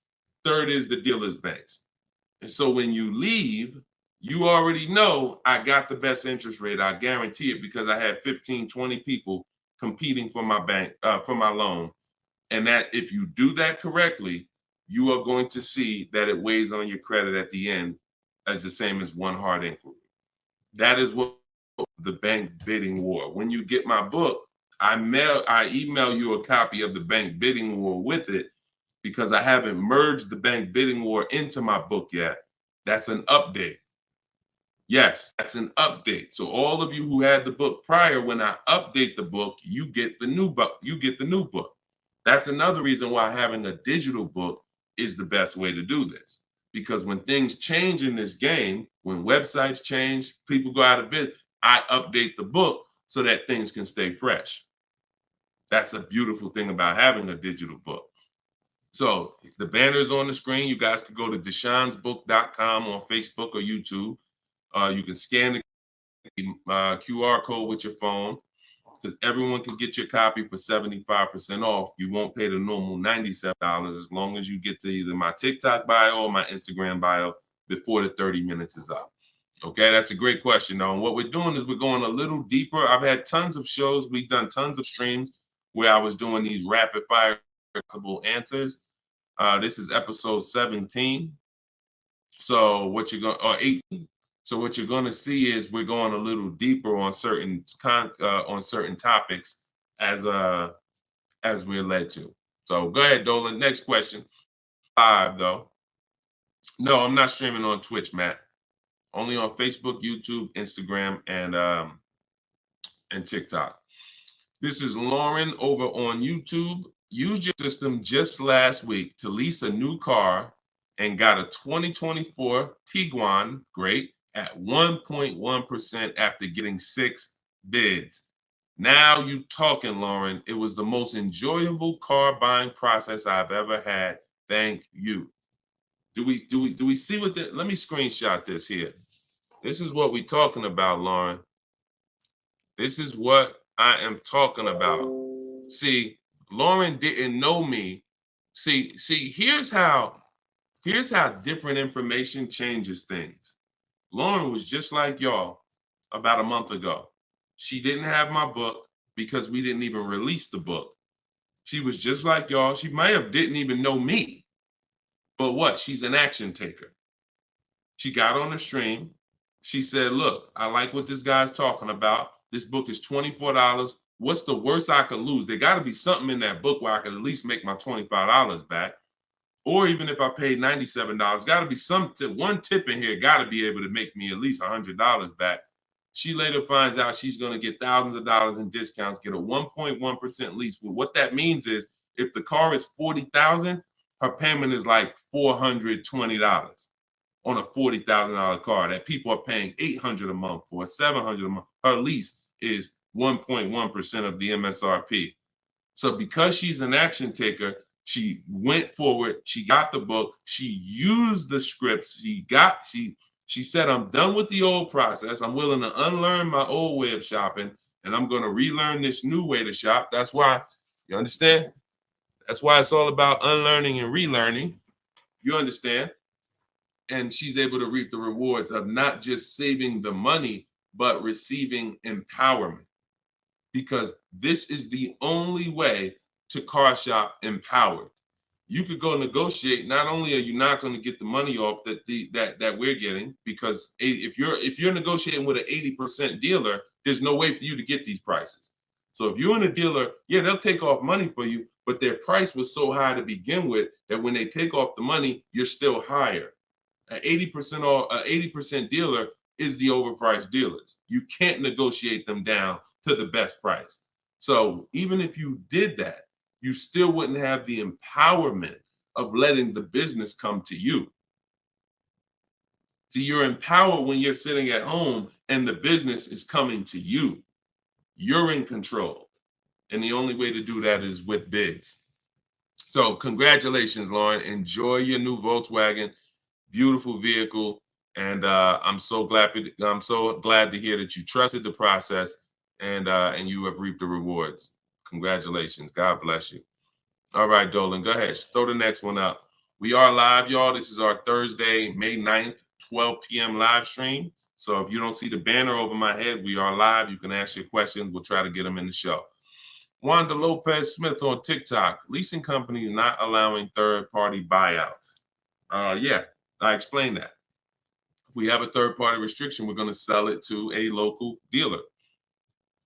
But we still get bids. We still need to get bids from the online car buyers to know if we have equity. If we have equity and we have a third-party restriction, we're going to sell it to a used car. Like if I had a BMW and there's a third-party restriction, I'm selling my BMW to a BMW dealer. I have a whole script in my book for how we do this. We talk to used car managers, and I'm going to have a used car manager buy it. See, some of you bought your car because you saw the third-party restrictions and you bought it and resold it. I don't like doing that because when you buy it and resell it, you have taxes, you have fees that you're going to pay. When you sell to a local dealership, sometimes they don't pay the taxes and there's no fees. So buying and reselling, you're eating up like probably $3,000 or $4,000 of any equity you would have. So yeah, we've been getting out of we've had a process for third-party restrictions since they started them. In 2021, we've had a process for how we were going to sell our cars and get our equity, even with third-party restrictions. So that's never stopped us. Never stopped us. Good, great question. People like the live view have no clue how valuable his information is. Appreciate you, Belle. Thank you so much. Only people that know how valuable the information is people who use it. People who watch, there's a saying, you can't be a hearer of the word. You want to be a doer. A doer. A lot of people hear. A lot of people hear because we want our ears tickled. But it's the doing that leads to the savings. And in our case, what we're asking you to do is easy. It's just your programming and your fear of a process. See, it's an unknown hell. I mean, an unknown heaven is what we have over here. But you have a known hell. Sometimes what you know is so comfortable, even though it's hell, but it's you know it. You're comfortable with it. You're comfortable with the discomfort of car shopping.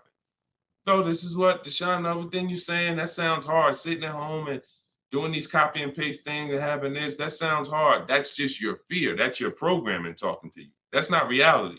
Because in reality, you see people like Lauren who just came on and you see this is the easiest way she's ever bought a car in her life.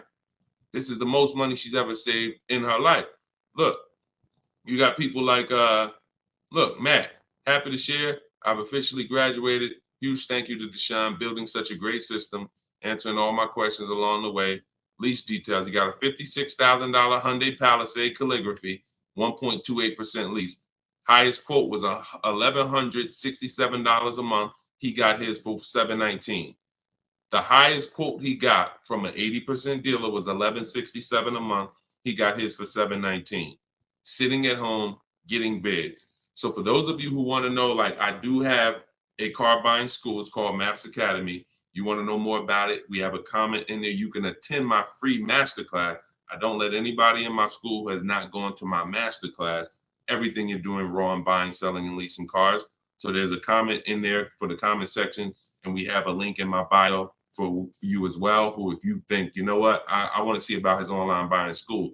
I don't care, because the system that Matt says, Deshone, thank you, Deshone, for building such a great system. The system is the same.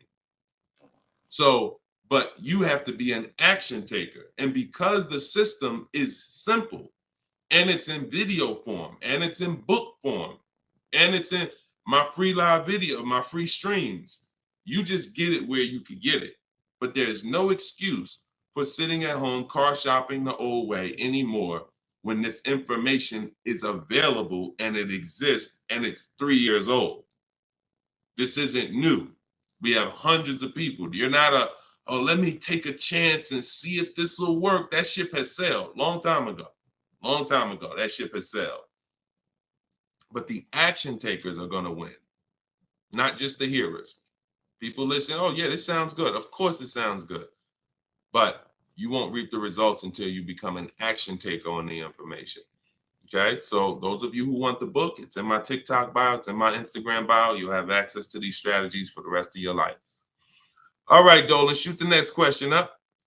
We got some great questions coming in today. This is our Thursday, May 9th live show. So we are live right now. It's our 12 p.m. stream. Melanie from TikTok, what do you recommend for a young adult that is first-time car buyer that has no credit? I would recommend you save up. You get something that we call a smart car. That's not one of those little cars that you heard. It stands for saving money at the right time. I got a car that's my point A to point B car because I work from home. I got a car that was literally $4,000. I got it from a grandfather over in South Orange. He was 98 years old, and he still drove until he couldn't drive anymore.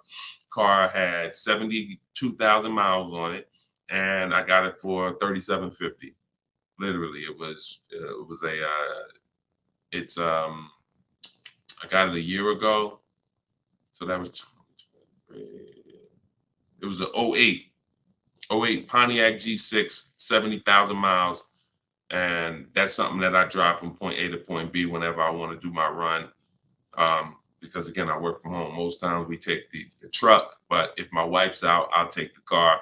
But I didn't need to spend $10,000, $15,000, $20,000 on a car that I'm driving twice a week. So what I would tell you for you is, if you need transportation, you want to get it reliably, save up some money, get yourself a private party sell on Facebook, pick it up for a couple grand, but you have to be diligent. You want to find it from an owner. You want to find it from an owner who's not driving too much, who maybe they got a second or third car in the family, and that you don't want to deal with these dealers on Facebook Marketplace perpetrating as owners. The owners know the history of the car. They've had it for the last 8-10 years. You want somebody that can tell you, yeah, my little son, this is where Jeremy took the car one day. He was driving to the grocery store. He backed into a car over there right here. You want a person who knows that, not a dealer who just picked up the car and now they're trying to sell it to you for $2, $3, $4 grand. So that's what I would be doing. I would be getting me a very reliable, inexpensive car that I can actually get to work with, make more money. And then once I make money, I will be choosing whether I'm buying or leasing based on if I'm going to keep the car for 8 more years. Whenever you get into spending real money on cars, over 12, 15 grand, this is when you start wanting to ask yourself, am I going to keep this car 8 years or not? Because once you get these cars and build up your credit, Melanie, another thing you should be doing is getting a credit card, not using it, pay it off every month, spend $20 on it, pay it off so you can get your credit up to a 700 score. You could be at a 700 score lightning fast before the next 12 months. So now what you want is you want a car to drive, get you to where you're going, but then you want to be building your credit now. So now when you're like, okay, I got a job, I'm making money, I want to get me a different car. Am I going to buy it or lease it? And if you're not keeping it 8 years, you want to go for the lease so that you could drive a brand new car for pennies on the dollar, as long as you keep following what we're teaching and getting great lease deals. But if you're keeping the car for 8 or more years, then you would go and you would buy a car, not lease it. But in order to do that, you want to set yourself up and get yourself up to a 700 credit score. So you should follow somebody like Shonda Martin. She's on all the platforms. Shonda Martin, this young lady is a guru when it comes to credit. She does a lot of live streams, a lot of Q&As, just like me. But yeah, you got a great path. But don't go out there and do what a lot of people do and finance a car, no credit, your first car, you're going to go buy it. Now you're getting a $20,000 car. You're going to probably pay, $500 a month for it. And now that car is going to be a long-term thing because it's just too expensive. And you just don't follow the traditional route is what I would tell you. All right. I'm glad. It's my daughter. She has a full-time job and now searching for a car. Okay. Perfect, Melanie. I think that's a great plan. Because the thing about that car that you're going to get for Facebook Marketplace is whenever she decides that she's ready to finance or lease a car, she can sell that car and get all her money back. If she finds a great car on Facebook Marketplace for $4,000, $5,000, you guys can sell that car and get the whole $4,000 or $5,000 back. You'll get 80-90% of it back. And I like to get whenever it's going to be a short-term thing, I don't want a car where it's going to be a burden to me later. We want to get a car that does the job now. I know with this Pontiac, whenever I choose to sell it, because I'm actually going to get a car. I've been waiting to get a vehicle that I want for a number of years. And when I do go get that, I'll sell this one, but I'll get everything back that I spent on that car. I'll get it back. So it's just strategic. It's a great way to move when you know these cars are not costing you money. You're breaking even on them, and it's just great. So that's what I would say, Melanie. That's what I would do for my own daughter. Okay, go ahead, Dolan. Shoot the next one up.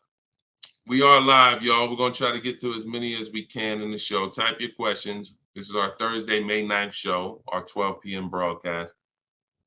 So, Sir Francis on YouTube. What's the best source for an accurate valuation to determine if purchasing a used car is a good idea? I don't go by that. The only way purchasing a used car is a good idea for me is if we're keeping it at least 8 years. That's it. If you're not keeping it at least 8, are you keeping the vehicle at least 8 years?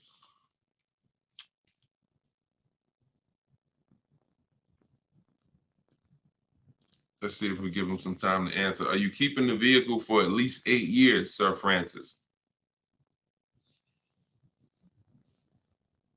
See, if we're not keeping the vehicle at least 8 years, there's no point in buying it, because the money that you would spend to lease, you can't put a price tag. You can't compare it. The reason I have to show you all these lease deals is to see you cannot compare great lease deals to purchase deals. You can't. Look at this. Look at Jared. Jared followed the leasing like a boss system. The leasing process went quick and exactly like you said it would. Sent the emails. We had multiple offers to work with. Trusted the process. Used the scripts. Got the lowest offer from $565 a month down to $520 with a counter offer. Look. That's probably a $40,000 vehicle. I don't have it up in front of me because I cut the rest of his post off. But look, 1.28, $56,000 vehicle. Even if you were buying a used version of this. So let's just I want to show you this. Let's just say instead of leasing like Matt did here, he got a $56,000 vehicle for $719 a month We already know with $1,000 every, with $100 a month on every $5,000, this $56,000 vehicle is about $1,100 a month. Every 5,000 bucks is $100 bucks a month on a 5-year finance. So $56,000 vehicle, we're looking at literally $1,100 a month, $1,100 a month payment. Let's just say though he bought this car used. He didn't understand leasing. He found a used one. So instead of 56, let's say he gets one for, you know, let's call it instead of 56, he gets 26 grand off. Let's say he gets it for, hold on, let me do percentages. I don't know why I can't do math right now in my head. Let's say he gets it for 38. Let's use something that's really conservative and good. He gets it for 38.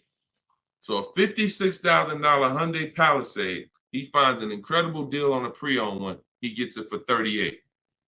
Once his taxes go in, he's at 40. What's his monthly payment, y'all? If every $5,000 is $100 a month, what's his monthly payment for 40? See, it's all about no money down. If you notice, every time we're comparing numbers, we're not putting any money into the deals. See, when you're not putting any money into the deals, you can easily compare the deals. That's why all we do is shop with no money down, because it's easy to compare the deals. In my book is No Money Down Mastery. You're going to find every strategy I teach you doesn't involve money. It doesn't involve money, because when you want to put money down, that's different. But money down should be after you have assessed the deal already. So, those of you who want your copy of Cars from Home, 7 Steps to Saving Time, Money, and Avoiding Dealers, go to my TikTok bio now, get your copy for 75% off. Go to my Instagram bio, get your copy. But look at this. I'm asking y'all, what's his payment? Let's see if we got anybody that chimed in. If he didn't get this brand new one, if he didn't get this brand new Hyundai truck, he got a used one. So instead of 56,000, he got his for 38. Great price. He found one for 38,000, low miles. Now taxes are in, and he's financing 40,000. What's his monthly payment?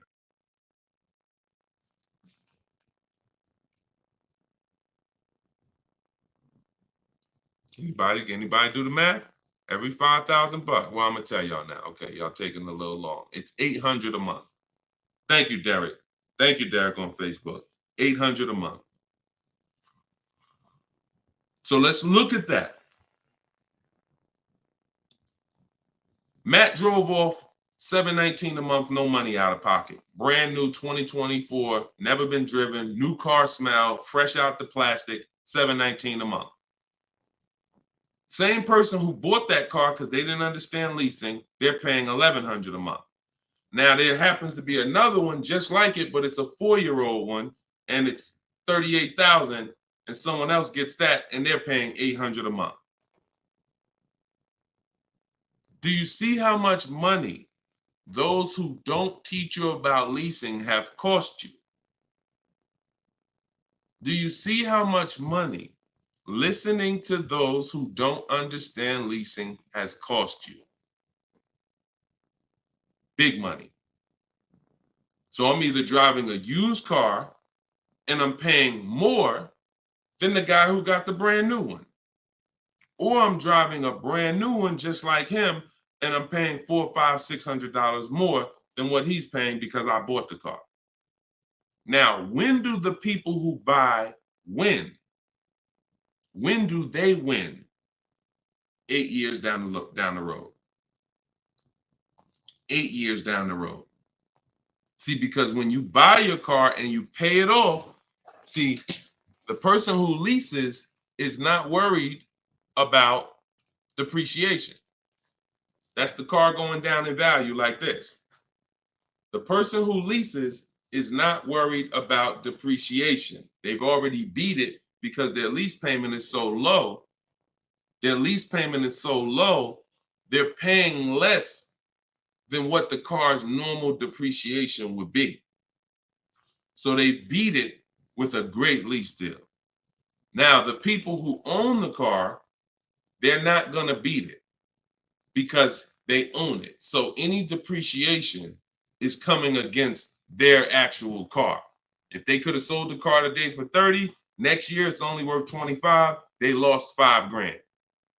If you were going to sell your car today for 20 and then a tree branch falls on it, is it worth 20 tomorrow? Even when you fix it, run it through your insurance. Hey, I'm coming to get my 20. No, a tree branch fell on the vehicle. It's worth probably 18 now. This is depreciation. So the only way you're going to avoid that is through long-term ownership, because eventually, like I talked about earlier in the stream, you get to the point where your car is only losing a little bit of value each year. Only to this year it's worth 10, next year it's worth 95. In another year it's worth 9,000. That doesn't happen until you have kept the car 9, 10, 11 years. So if you're not keeping your cars that long, you're losing thousands of dollars not leasing, as I just illustrated with those 3 examples. Okay? So this doesn't change. I don't care whether it's Lamborghinis. I don't care whether it's Rolls Royces. The principles do not change. Derek on Facebook. If a manufacturer is offering a very low IR through their direct financing for well-qualified buyers, is there something I should look for on my credit report to know whether I should apply and let them run my credit versus using the pre-qualified offer I have from my credit union? Yeah, most people are going to qualify for the special rates. If you have fair credit, good credit, most people are going to qualify for the special rates because it's not super tier. Super tier is like A1 or A9 in the business world. That's super tier. Most of them are tier 1. So a tier 1 approval is really going to be if you have, 680 credit score and above. If you've had a car loan in the past that you paid well, you should be able to qualify for those special interest rates. Those are not super hard to qualify for. And if it's something under 2.9, you're typically not going to see that coming from a credit union or a bank, not in this market. Not in this market. So yeah, it's a good question though. But that's round 1 in the bank bidding war. So it's important for you guys to know that whenever you see a special interest rate offer, in many cases, it's not hard to qualify for. You don't need perfect credit. 680, 700 and above, you should be fine. All right. So, all right. Let's go. John Tez on YouTube. I'm interested in getting a 23 Charger Scat Pack, trading a 2022 Camry. This is a disaster. This is a disaster. Dealer wants 56 for the car, but it's been on the lot for 220 days. What do you think I could get them to lower it to? Well, I'm going to just tell you honestly, why are you trading in a 2022 vehicle? First of all, if you paid cash for that car, you wouldn't be trading it in, because once you see what it's worth and what you're getting in 2 years, you've had the car for less than 2 years. See, there's something, here's what we're not getting. The reason why I hold this up is for y'all to see that you cannot trade in cars this fast and have it be and have it. And I want y'all to know we are 100% live right now. We are 100% live right now. You're not watching a replay. This is a live show. So we're going to dialogue on this for a quick second. You should not, if I show this so y'all can understand the value of your car is dropping like this the first year, 2 years, 3 years. You think that you could buy a car here for $35,000, turn around, trade it a year later, and it's only worth now $27,000, and you're just going to flip and take that $7,000 loss in depreciation. You are going to absolutely lose your shirt. And the only way that you actually don't realize how much you're losing is because they hide it in your monthly payment, because you're a payment shopper. Just get me to this payment. I don't care about the numbers and all of that. I don't care about how much money I'm losing on each car. Just work my monthly payment to something that I could afford. And that is financial disaster. because there is no way, if you were coming and you were writing a check for this, if you came in and you bought that 2022 Camry and they said, okay, it's going to be 35 grand, you know, whatever, and you wrote a check for it, and then you came back a year later and you said, all right, well, what y'all going to give me for my 22 Camry? And they said, all right, well, we only give you 25 for it. And you said, wait, I just paid 35 for it last year. You ain't giving me no 25 for it. You would never take that. But payment buyers take those deals all the time, because what they do is they give you the same 25, but when they finance it and stretch the loan out, they're like, see, and your new monthly payment is only $50 more than your old car. And you like, man, this sounds like a good deal. It's a horrible deal. It's not even a deal. It's a horrible offer, but you're not trained to see it. So whenever I see somebody who's switching from cars that are less than 2 years old to a brand new car, you're not talking about leasing it. So you're still in the mindset of, oh, I could buy cars, switch them, buy cars, switch them, buy cars, switch them. You absolutely are losing thousands of dollars on every single car you buy. So if I wanted to do what you were doing, replace my 2022 Camry with a Charger Scat Pack. And first, you're buying another pre-owned one too. You're buying another pre-owned one. So you're asking, all right, I want to replace this 2-year-old pre-owned car that I got, and then I want to buy another pre-owned car and replace that one. But you're not looking at the fact that the 1-year-old Scat Pack you're trying to find is so rare. When you find it, you're most likely going to overpay for it, because who has 1-year-old Scat Packs? Who has 1-year-old Dodge Charger Scat Packs? How would that vehicle even end up on a dealer's lot? You only get the cars on dealers' lots one of two ways. The dealer has to buy them from auction, or buy them from one of their customers, or at the end of a lease, the person returns the car. So people are not usually trading in a 1-year-old car. So if it has been on the dealer's lot, maybe it's because it's a leftover model. And if it's a leftover model, you don't have anything to compare it to see how much you should be saving. So what I would be doing is, before I buy a 1-year-old Scat Pack, I would see what's the market on a brand new one. This is so important. This is so important, because this is financial intelligence. Look at this. If I would have walked in, this is Sean. Sean got an F-150 Lightning, $73,000 vehicle. He ended up saving $20,000 on the vehicle. Brand new one. Same thing with Kimberly. She got a Maserati. You can see here, what does it say? Total savings, $20,700. 2023 Maserati Greco, $86,000 vehicle. They took off $20,700. That's the new one. So what happens if she would have bought a used one, 1 year old, and she saved 20 grand? She might have thought that was a great deal. Man, I got a 1-year-old Maserati. They took off 20 grand from me. Not if she didn't know that on a brand new one, she could have got 20 grand off. So whenever you're buying a car that new, you need to know what the brand new market is to know, all right, if I can save 10 grand off a brand new one, then how much should I save off the 1-year-old? I should save a lot more than that.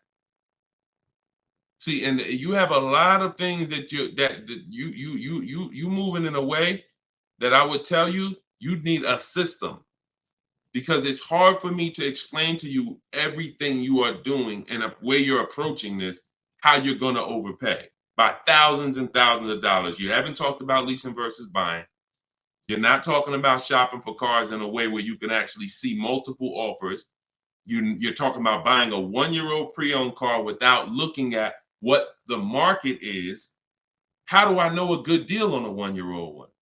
There's not enough vehicles out there for you to know a good deal on a 1-year-old, which means the only way I'm going to know a good deal on a 1-year-old one is I need to know what a good deal is on a new one. And if a good deal on a new one saves me 15 grand, then that means on a 1-year-old one, I need to save like 20 to 25.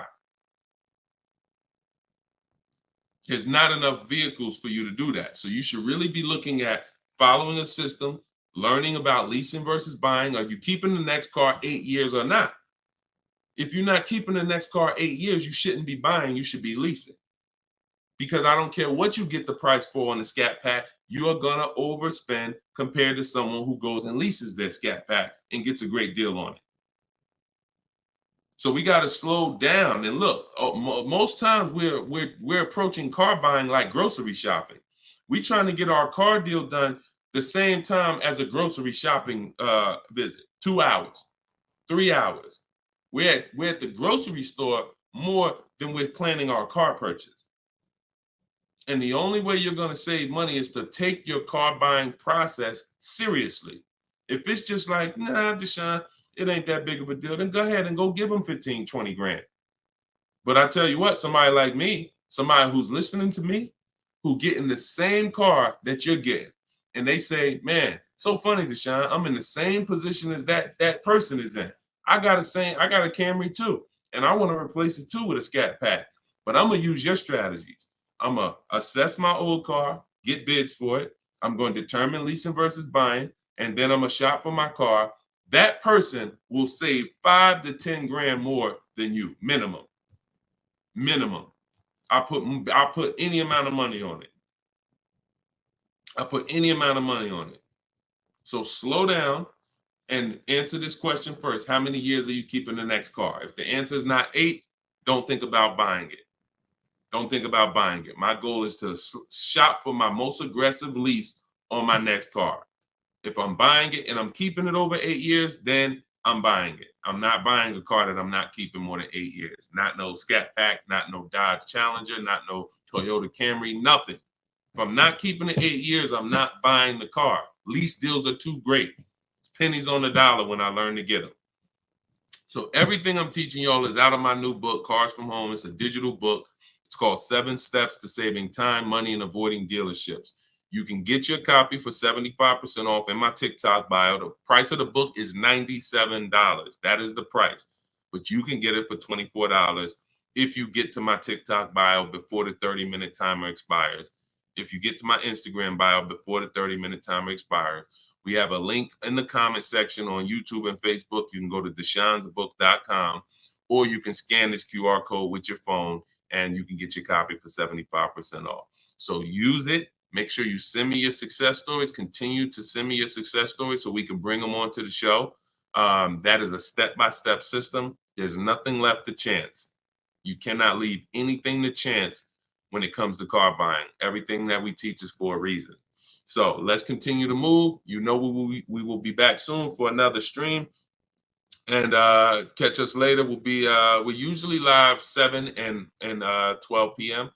So if you're around at 7 p.m., just again, if you don't see the banner above us, that means we're actually live. So jump on and we'll get to it. Everybody else who got your book, enjoy. For those of you who want to attend my free masterclass, Everything You're Doing Wrong, Buying, Selling, and Leasing Cars, you can also go to the comments or to my TikTok and Instagram bio.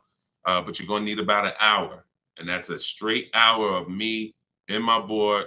And we have a comment for you right here in the Facebook and in the YouTube section. That's me showing you scenarios, going over 23 mistakes that most of you are making that you need to stop making if you're truly going to get below market deals. Okay, so other than that, y'all, get the information. I don't care how you get it. Get in where you fit in. Use it. Keep unlearning. And let's keep saving this money. All right, God bless y'all. See y'all on the next one.